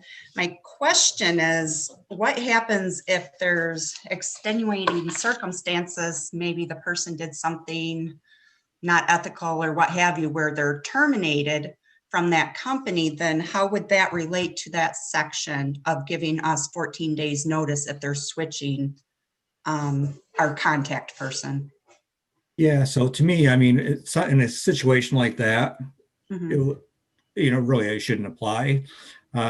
Most reason we use that, those terms in there is because the larger companies, they use their A team for when they submit bids and a lot of experience and so on and so forth. But then once they get into the project for a month, they move the A team off to their next bid response and put in their newer people, perhaps, who aren't quite, on top of it. So we want to make them think twice about doing that. So that's kind of why the number is a little higher than, you would think it would be. As I recall, going from memory, reading that, if they're going to make that change, they have to give us who the new person is going to be, and we get to approve or disapprove of that person. Am I right on that, Chad? I believe that's the way the language reads, because we don't want them to put somebody in who's, been involved with litigation before on map making or something like that. Right. Julianne, you got anything to add on that?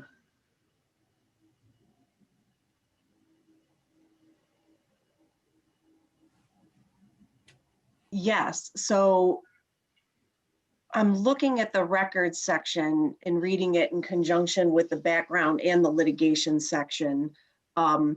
And I think it's covered. I think the preservation of the software that Doug mentioned, and then if we have a requirement that they're holding the records for 4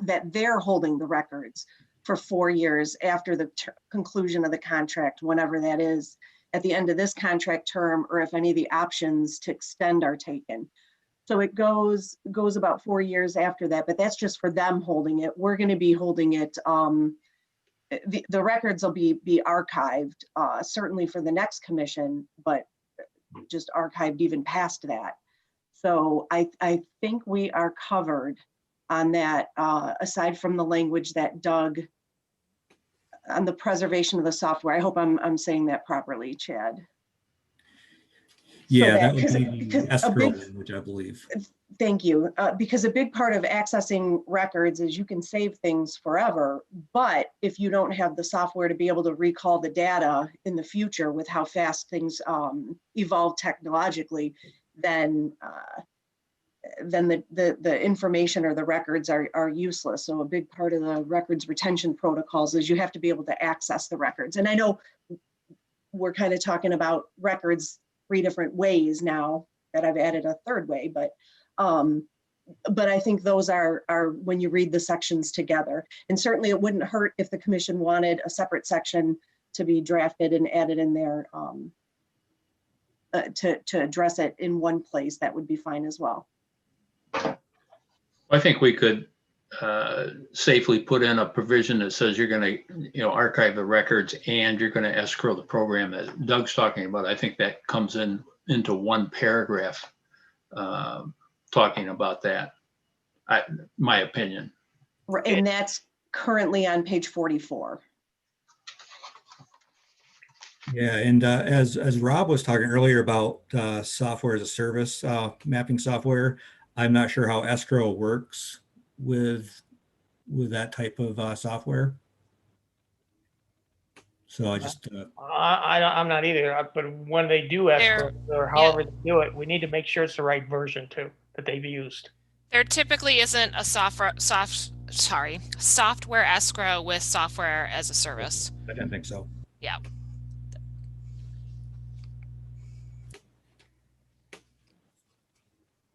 But Okay, one yeah, comment go on ahead. that, when we do escrow it, if we do, we got to make sure it's the same version that they're using, because these software companies upgrade monthly or quarterly or whatever. Sure. Yeah.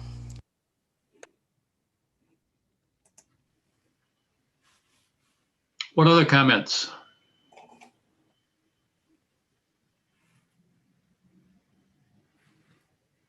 We're all done.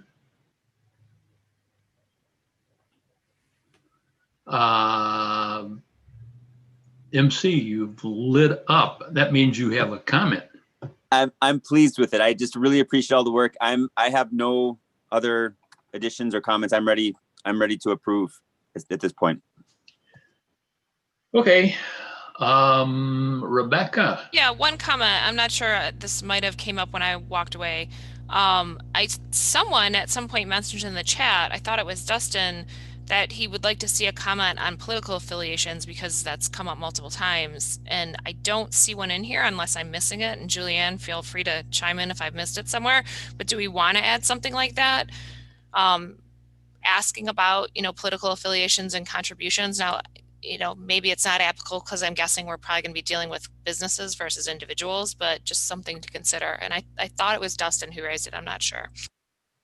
Well, you're correct. Dustin raised it, and I guess Julianne can answer it, but I thought that was in the questions that they have to answer and provide their resumes, etc. Correct. And it goes even further. I'm looking for the page site of where we're requesting disclosure 11. Of their relationships. And prior litigation. And right, prior, so it's prior litigation, it's prior contractual relationships. I'm looking for the page. I do apologize for, I have it. But it's on page 11. So what we're asking for, and as Sue noted, that a lot of the bidders are going to be, we anticipate, companies or business entities. So they might not have a designated affiliation. So what we did was we asked for a list of contractual or past relationships, current relationships in case they're currently involved in a redistricting cycle in another jurisdiction, and if they anticipate any future relationships. So if they know that there's something out there they're going to also be bidding on, to let us know that too. And then what we also did is we made it a continuing disclosure. So in the event that there is additional relationships to disclose, that would also be a requirement. So if they're not anticipating doing anything, and then a few months, into the contract, they decide to, that they would disclose that as well. So I think that speaks, again, it's not the question of what is your affiliation, it's the question of tell us who you do business with, and some might, some entities might work more on one side of the aisle or the other. I hope that's responsive. And that was the page, hopefully I gave, I think it was 9 or 10, if I recall. Yep, I found it. Thank you. And I added the conflicts language in there as well. We added that in. Also, Rebecca, if you look at 12 down at the bottom, it talks about describing all relevant experiences from the last 20 years, which would be 2 cycles, 2 redistricting cycles. So if they've been around for a while, they're going to have some of that experience, and whether they've been involved in expert testimony, etc. So I think we've got it covered pretty well without just baldly asking, are you a Republican or a Democrat, and who have you given money to? And just because they're a business doesn't mean they didn't give money. Exactly. Well, and they're going to identify principles as well, so we can always look at that on the side if we choose to, like we've done for everybody else. Okay. Other questions? As I have made my notes here, the thing I think where we are is asking for another provision paragraph, however we want to call it, about archiving the records and keeping track of the programming somehow for a period of some 10 years or lifetime or whatever. Doug, is that what we're looking for from your point of view? Yeah, that's what I suggested. Okay. Can you put that in the form of a motion for me? To add that or for the approval of what we talked about. I think there's some other things they were going to add, but I will. Well, let's do that too, because then we can wrap it up in one big package. Yeah. So we want to talk about archiving records and programs. So that would be one. What else? Yeah, archiving of the data and the final deliverables, because you need the data, and the escrow of the actual program.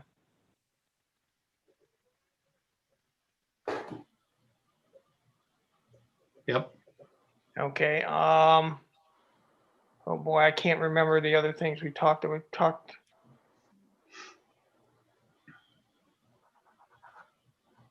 got them written down, but I don't know which ones we said was in there and which ones weren't. We'll go over them again. We'll figure it out. Yeah. Okay.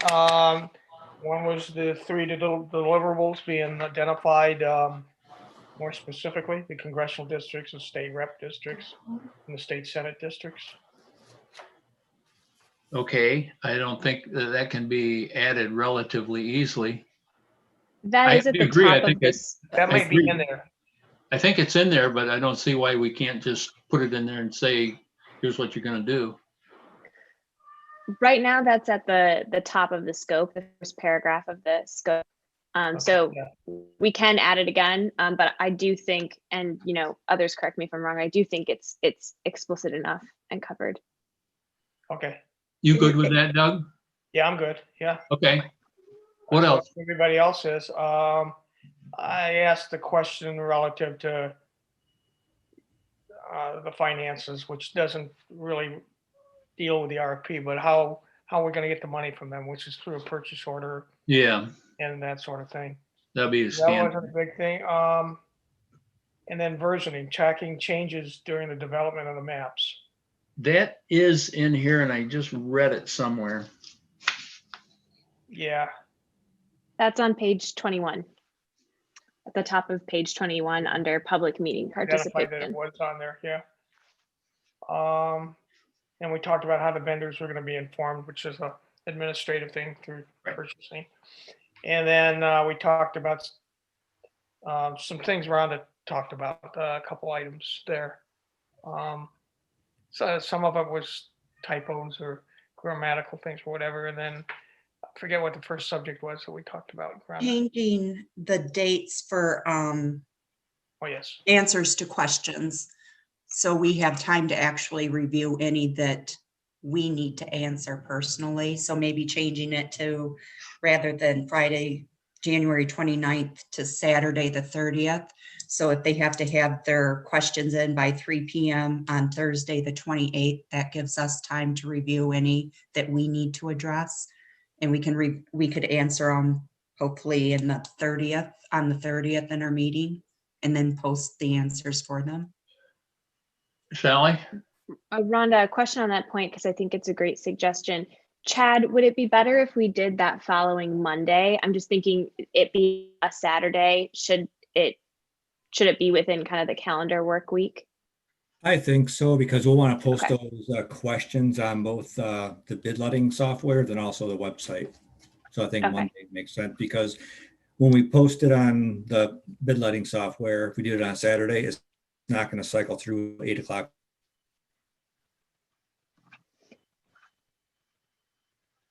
Okay, great. Those So are the only maybe things I Monday the had. 1st. Yep. Yeah. Those are the only things I had, Steve. Okay, so I would see, basically, we're down to the archiving, the data and the programs, and then the dates. My suggestion on the dates, and I think we just took care of that though, would be to have the team, i.e. Sue, Sally, Chad, and Julianne, review those dates and make sure that everybody has enough time, including the people that are responding to the RFP and their questions, and us to look at them and give a response. so if that is good with the commission, that would be the way we would proceed. Rhonda, is that acceptable? Okay, you're shaking your head, yes. All right, then Doug, if you could make a motion that the RFP as presented is acceptable with the addition of a paragraph somewhere dealing with archiving data and programs in a separate paragraph. Sue has a hand up.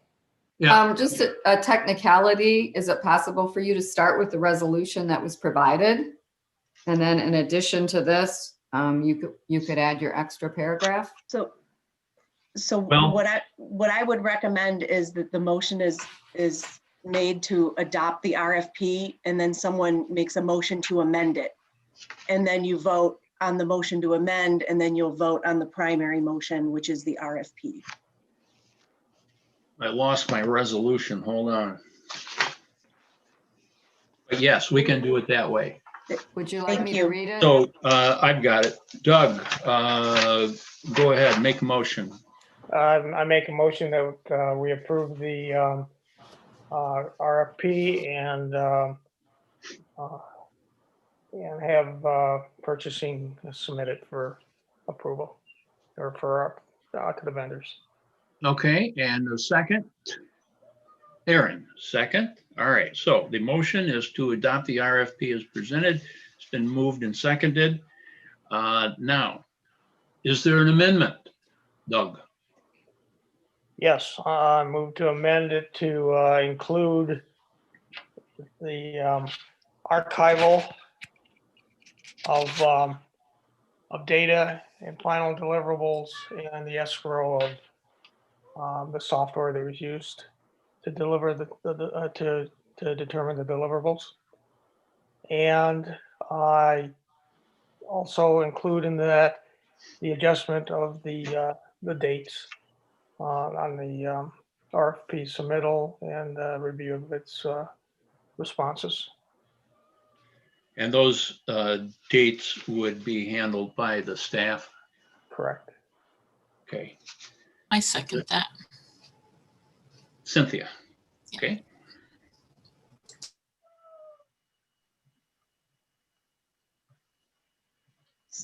So, Mr. Chair, you can take a vote on the motion to amend. Yeah, I'm just writing down on the Oh, resolution. all right. I apologize. All right. We're ready to vote. We're going to vote on the amendment first. Everybody clear? Anybody need it restated? If not, if you would adopt the amendment, raise your hand. I vote yes. Thank you, Dustin.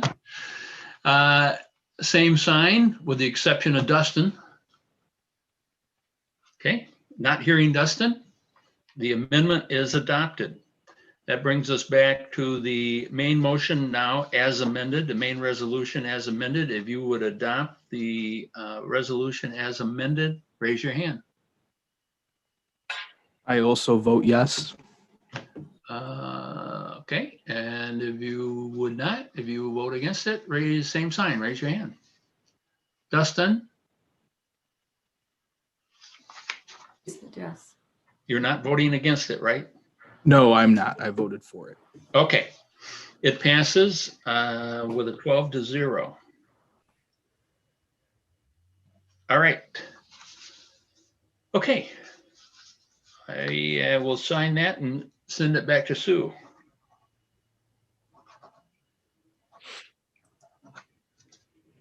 Julianne, you want copies of these too, as long as I'm sending stuff? That would be great. Thank you so much. Okay. All right. So that takes care of that. Calendar for future meetings. Sue. Sally had reached out with possible dates, and we talked a little bit about, would it be possible just to have a consistent meeting? And then our kind general counsel said, you know, according to the Open Meetings Act, within 10 days of your first meeting of the year, you're supposed to post your schedule for the year. It's like, so I'm wondering, based on the feedback that came back, if we could do 1 to 4 in the afternoons of Thursdays each week as a starter point. This seems to be the best time and day of the week for everyone. There's one exception in February and March, and that would be on March 4th, if we could move from 3 to 6, because Sally and Mike Brady are not available to us for that meeting until then. So open for discussion. Does it help to have a consistent day? Is once a week? Can we just do as a starter? We can always cancel a meeting and we can always add a meeting. So with appropriate notices, of course. So just open it for discussion. So you're suggesting Thursdays weekly, at least.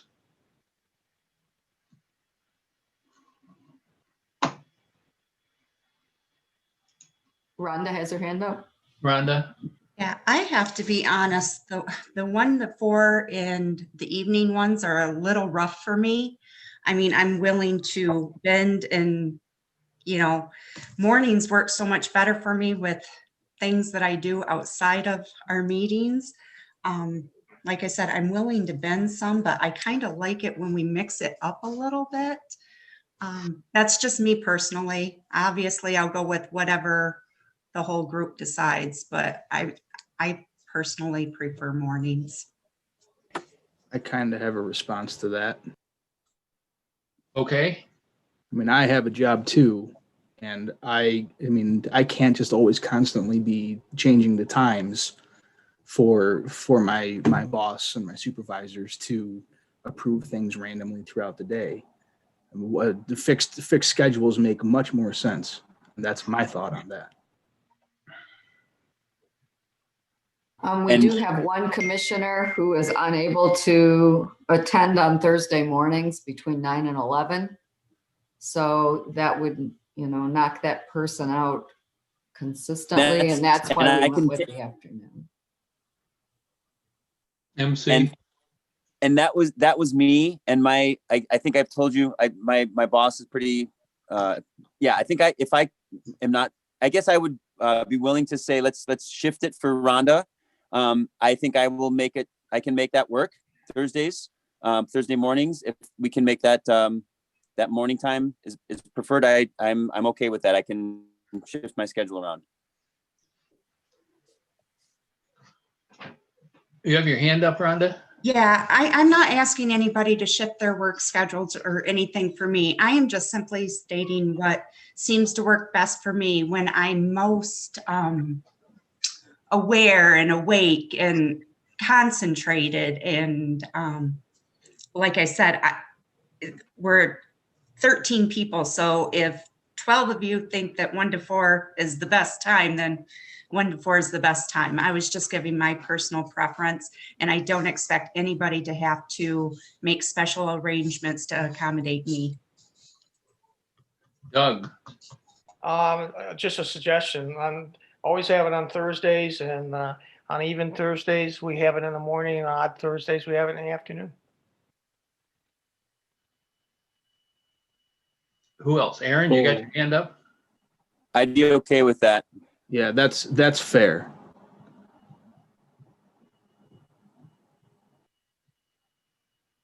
Let's hear from the rest of the troops. Rebecca. I'm super flexible, so I can do it mornings, I can do it afternoons. I do think having it on a regular day might make sense because it's just more predictable, but I am super flexible. Janice. Well, I'm exactly like Rebecca said. I'm super flexible too.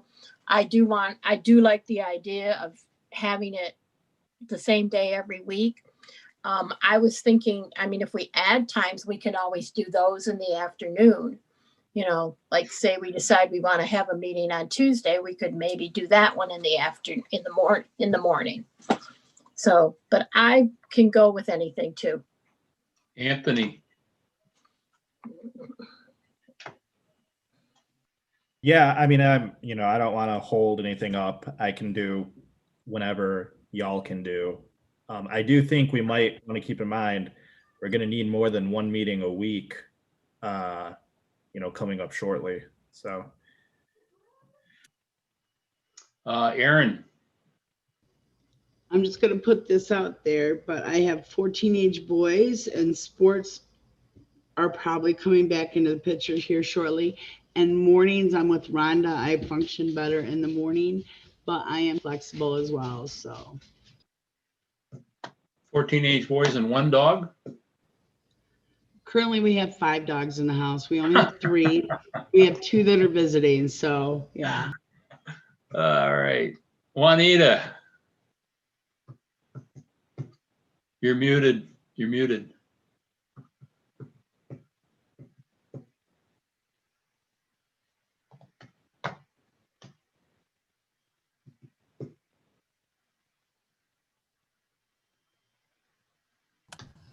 There you go. Yes, I'm pretty flexible, so it doesn't matter too much.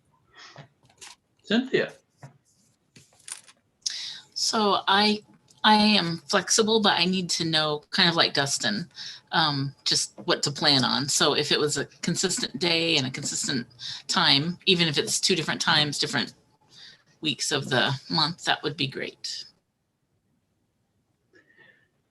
Well, I think that's fine. I mean, did I get Richard? I don't think I got Richard, did I? I'm pretty flexible. Like I said, mostly it's just the handyman fixing stuff. I'll get you tomorrow, So if you got something you want to do, have a meeting, that's fine with me. Well, we're coming into golf season, so all the retirees, you got golf leagues that are going to interfere in your mornings? Not seeing any hands up, I guess not. All right. Well, I think that's fine. The will of the group seems to be the Thursday mornings, afternoons. I think mornings were kind of the set. So put out a schedule, Sue, and we'll see everybody see how hard they scream. But I agree, we're going to be scheduling more meetings than that because we're going to have more people coming in to give us education, et cetera. And obviously they're going to have their schedules that we're going to have to deal with also. And just to clarify, kind of what I thought I heard was that you were going to alternate times, sometimes do mornings and sometimes do afternoons, maybe every other week on the schedule. That was a proposal. So yeah, that was just a suggestion. So, Mr. Chair, I know we're still in the discussion phase of what the commission wants to do, but for setting a cadence of regular meetings, you will need somebody to make a motion. Yeah, I know. Okay. Is the alternating proposal something we want to consider? All right. Make your motion, Doug. I motion that we have at least 1 regular scheduled meeting each month, each week of each month, on Thursdays, and on the even number days of the month, it will be in the morning, and on the odd days of the month, it will be in the afternoon. Second. MC. Any discussion? All in favor of the motion, raise your hand. I vote yes. Okay, all opposed, same sign. That passes. Oh, Anthony, you're opposed? No, I was voting yes. Oh, okay. All right. Sue will put out a schedule.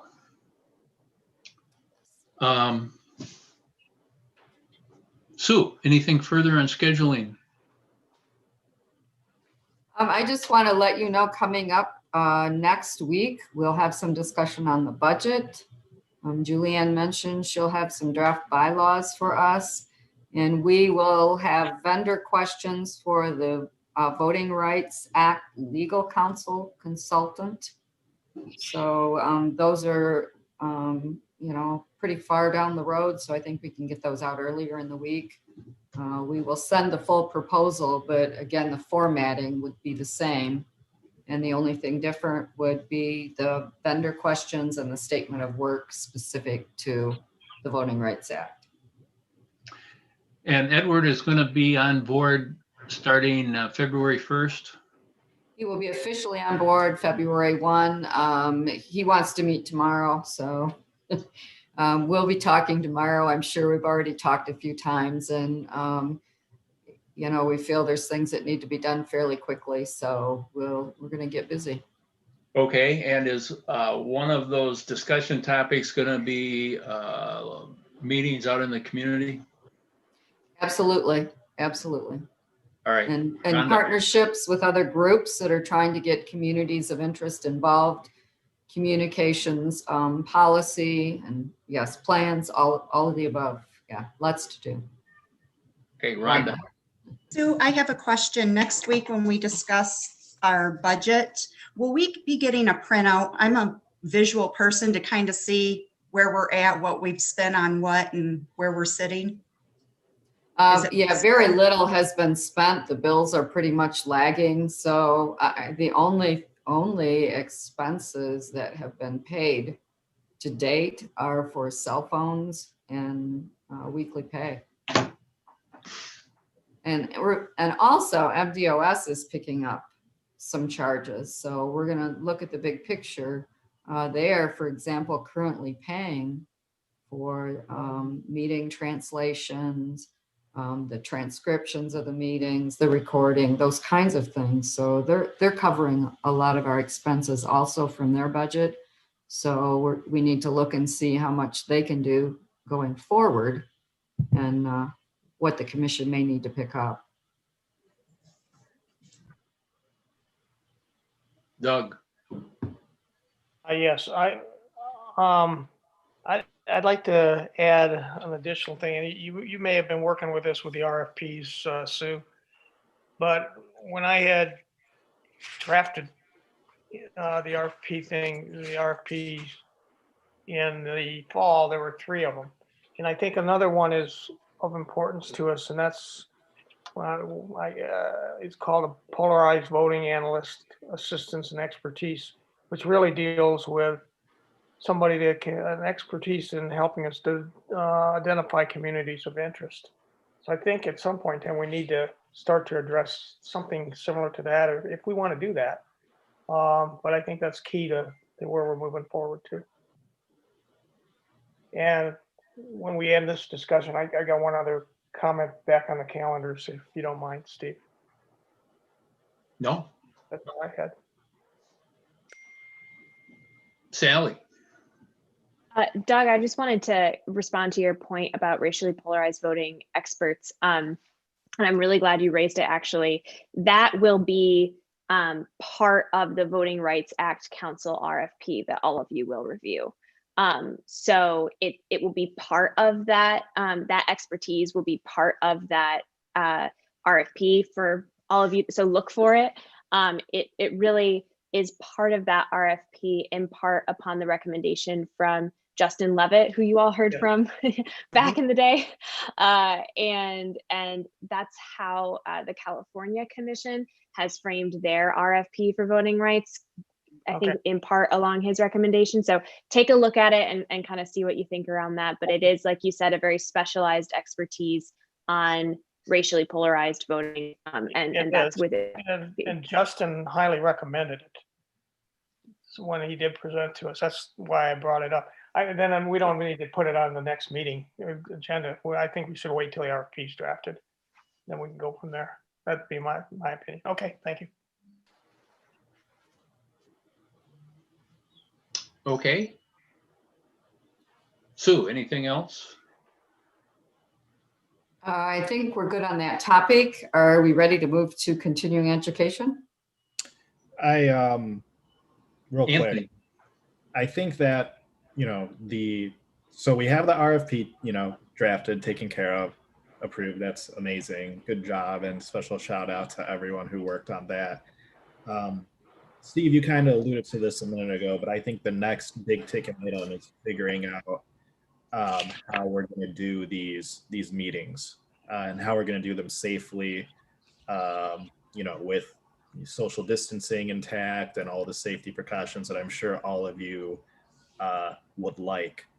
So that's probably the next big ticket item we have to worry about. And certainly will be very important with Edward will be pretty much the point person on organizing those meetings and finding places that we can meet. By the way, Walter Sorg sent a list. He'd already thought about that. He sent a list of different venues and what the square footage was, and that might be options for us. So we'll take a look at that from Walter. And a special appreciation for that. Just shout out to Walter Sorg. Thank you. Yeah. Okay. Doug, you had something you wanted to bring up? I want to go back to the calendar for future meetings. Yeah. I know we identified Thursday as a consistent day, but that's only dealing, and this subject was brought up during this discussion. I think we need to meet more than once a week. I think we got a lot on our plate, and we can't be short-sighted on it. And I think we should go to a minimum of 2 days a week. Well, as I understand, Julianne, you can help me out here with the open meetings. We're posting this as the yearly regular meeting.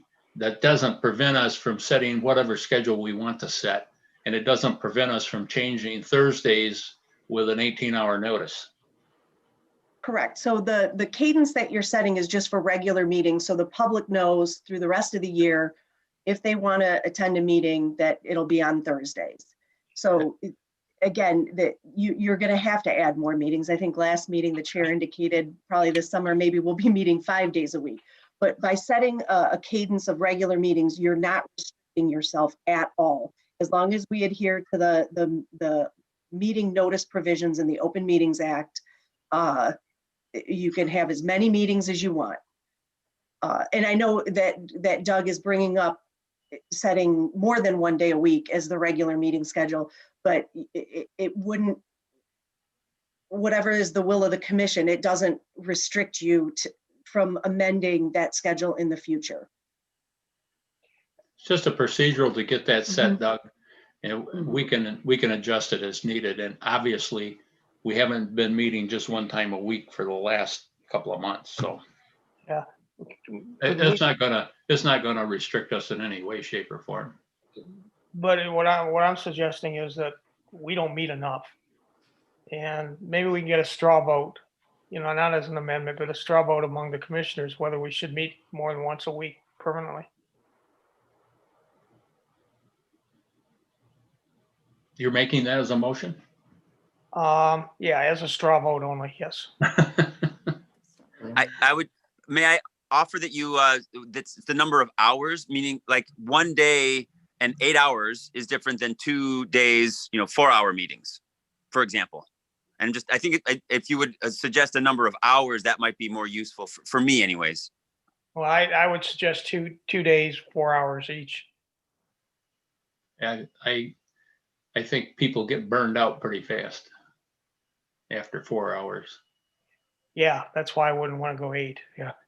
Well, I think our business as we continue to go is going to dictate how many times we're going to meet. I know we're meeting this Saturday. We met Thursday and this Saturday. I don't know what else we got coming up, but we've kind of been letting the business dictate as we've gone. Rhonda, you had your hand up.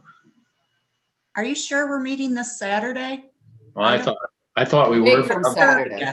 I'll be happy to take it off my calendar. I just want to make sure I'm not missing something because I don't have it on my calendar. I have it as the 30th of January. Yeah, I do too. I'm sorry. do too. Okay, I just wanted to make sure, like I said, I wasn't missing something.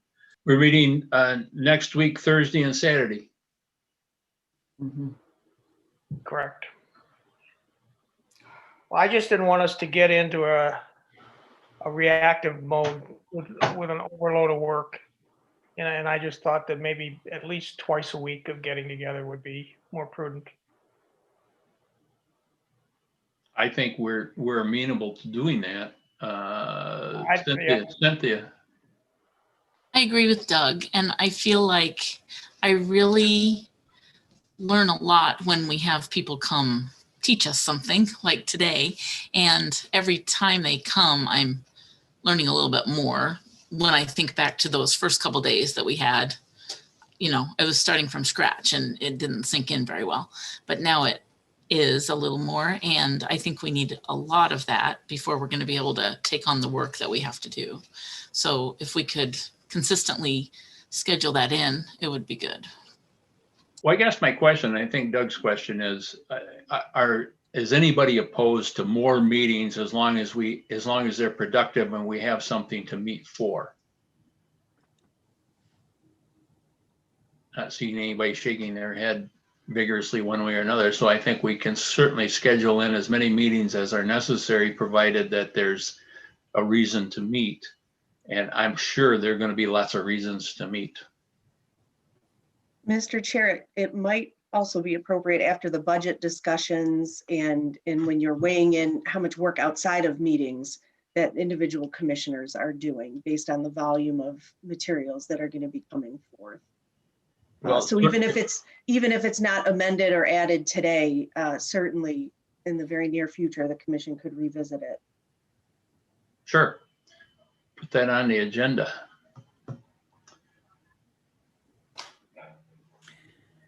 Where do we have a motion? You got me off topic.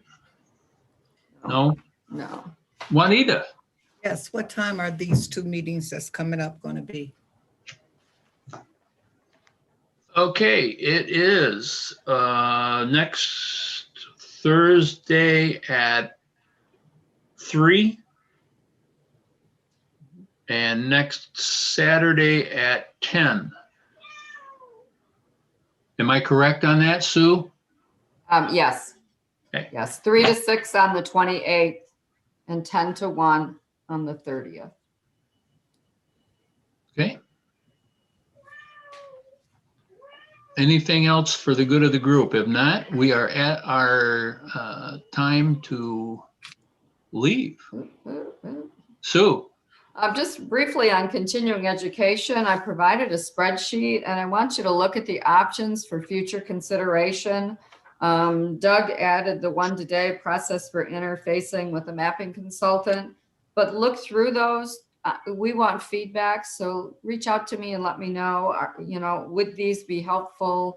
Do you have other suggestions? We want to provide you with what you feel you need.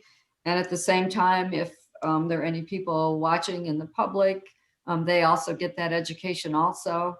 So again, let us know how we can better serve you in continuing education. Did everybody get that continuing education sheet? Anybody didn't get it? Raise your hand. I got it. Juanita, you can't get them? I can't get half of the stuff you're getting. Sue, would you mail her, put her on a mailing list, snail mail? I can do that. Okay. Yeah. That'd take care of that problem. Well, maybe. As long as the mail can get it there. Maybe. Okay. Anything else, Sue? I'm good. So thank you very much, everybody. A lot of heavy lifting today and a lot of work to get to this meeting. So thanks, everyone. Julianne. It was wonderful to see everybody today. You'll get over it. Don't worry about it. Okay. If not, I would take a motion to adjourn from Cynthia. So moved. And a motion second. MC is giving me the V for victory sign, so I take it that's it. So if everybody is in agreement with adjourning, turn off your TV. If you're not, hang around. See you next week, guys. Bye. Have a nice week. Take care, everyone. Bye. Bye.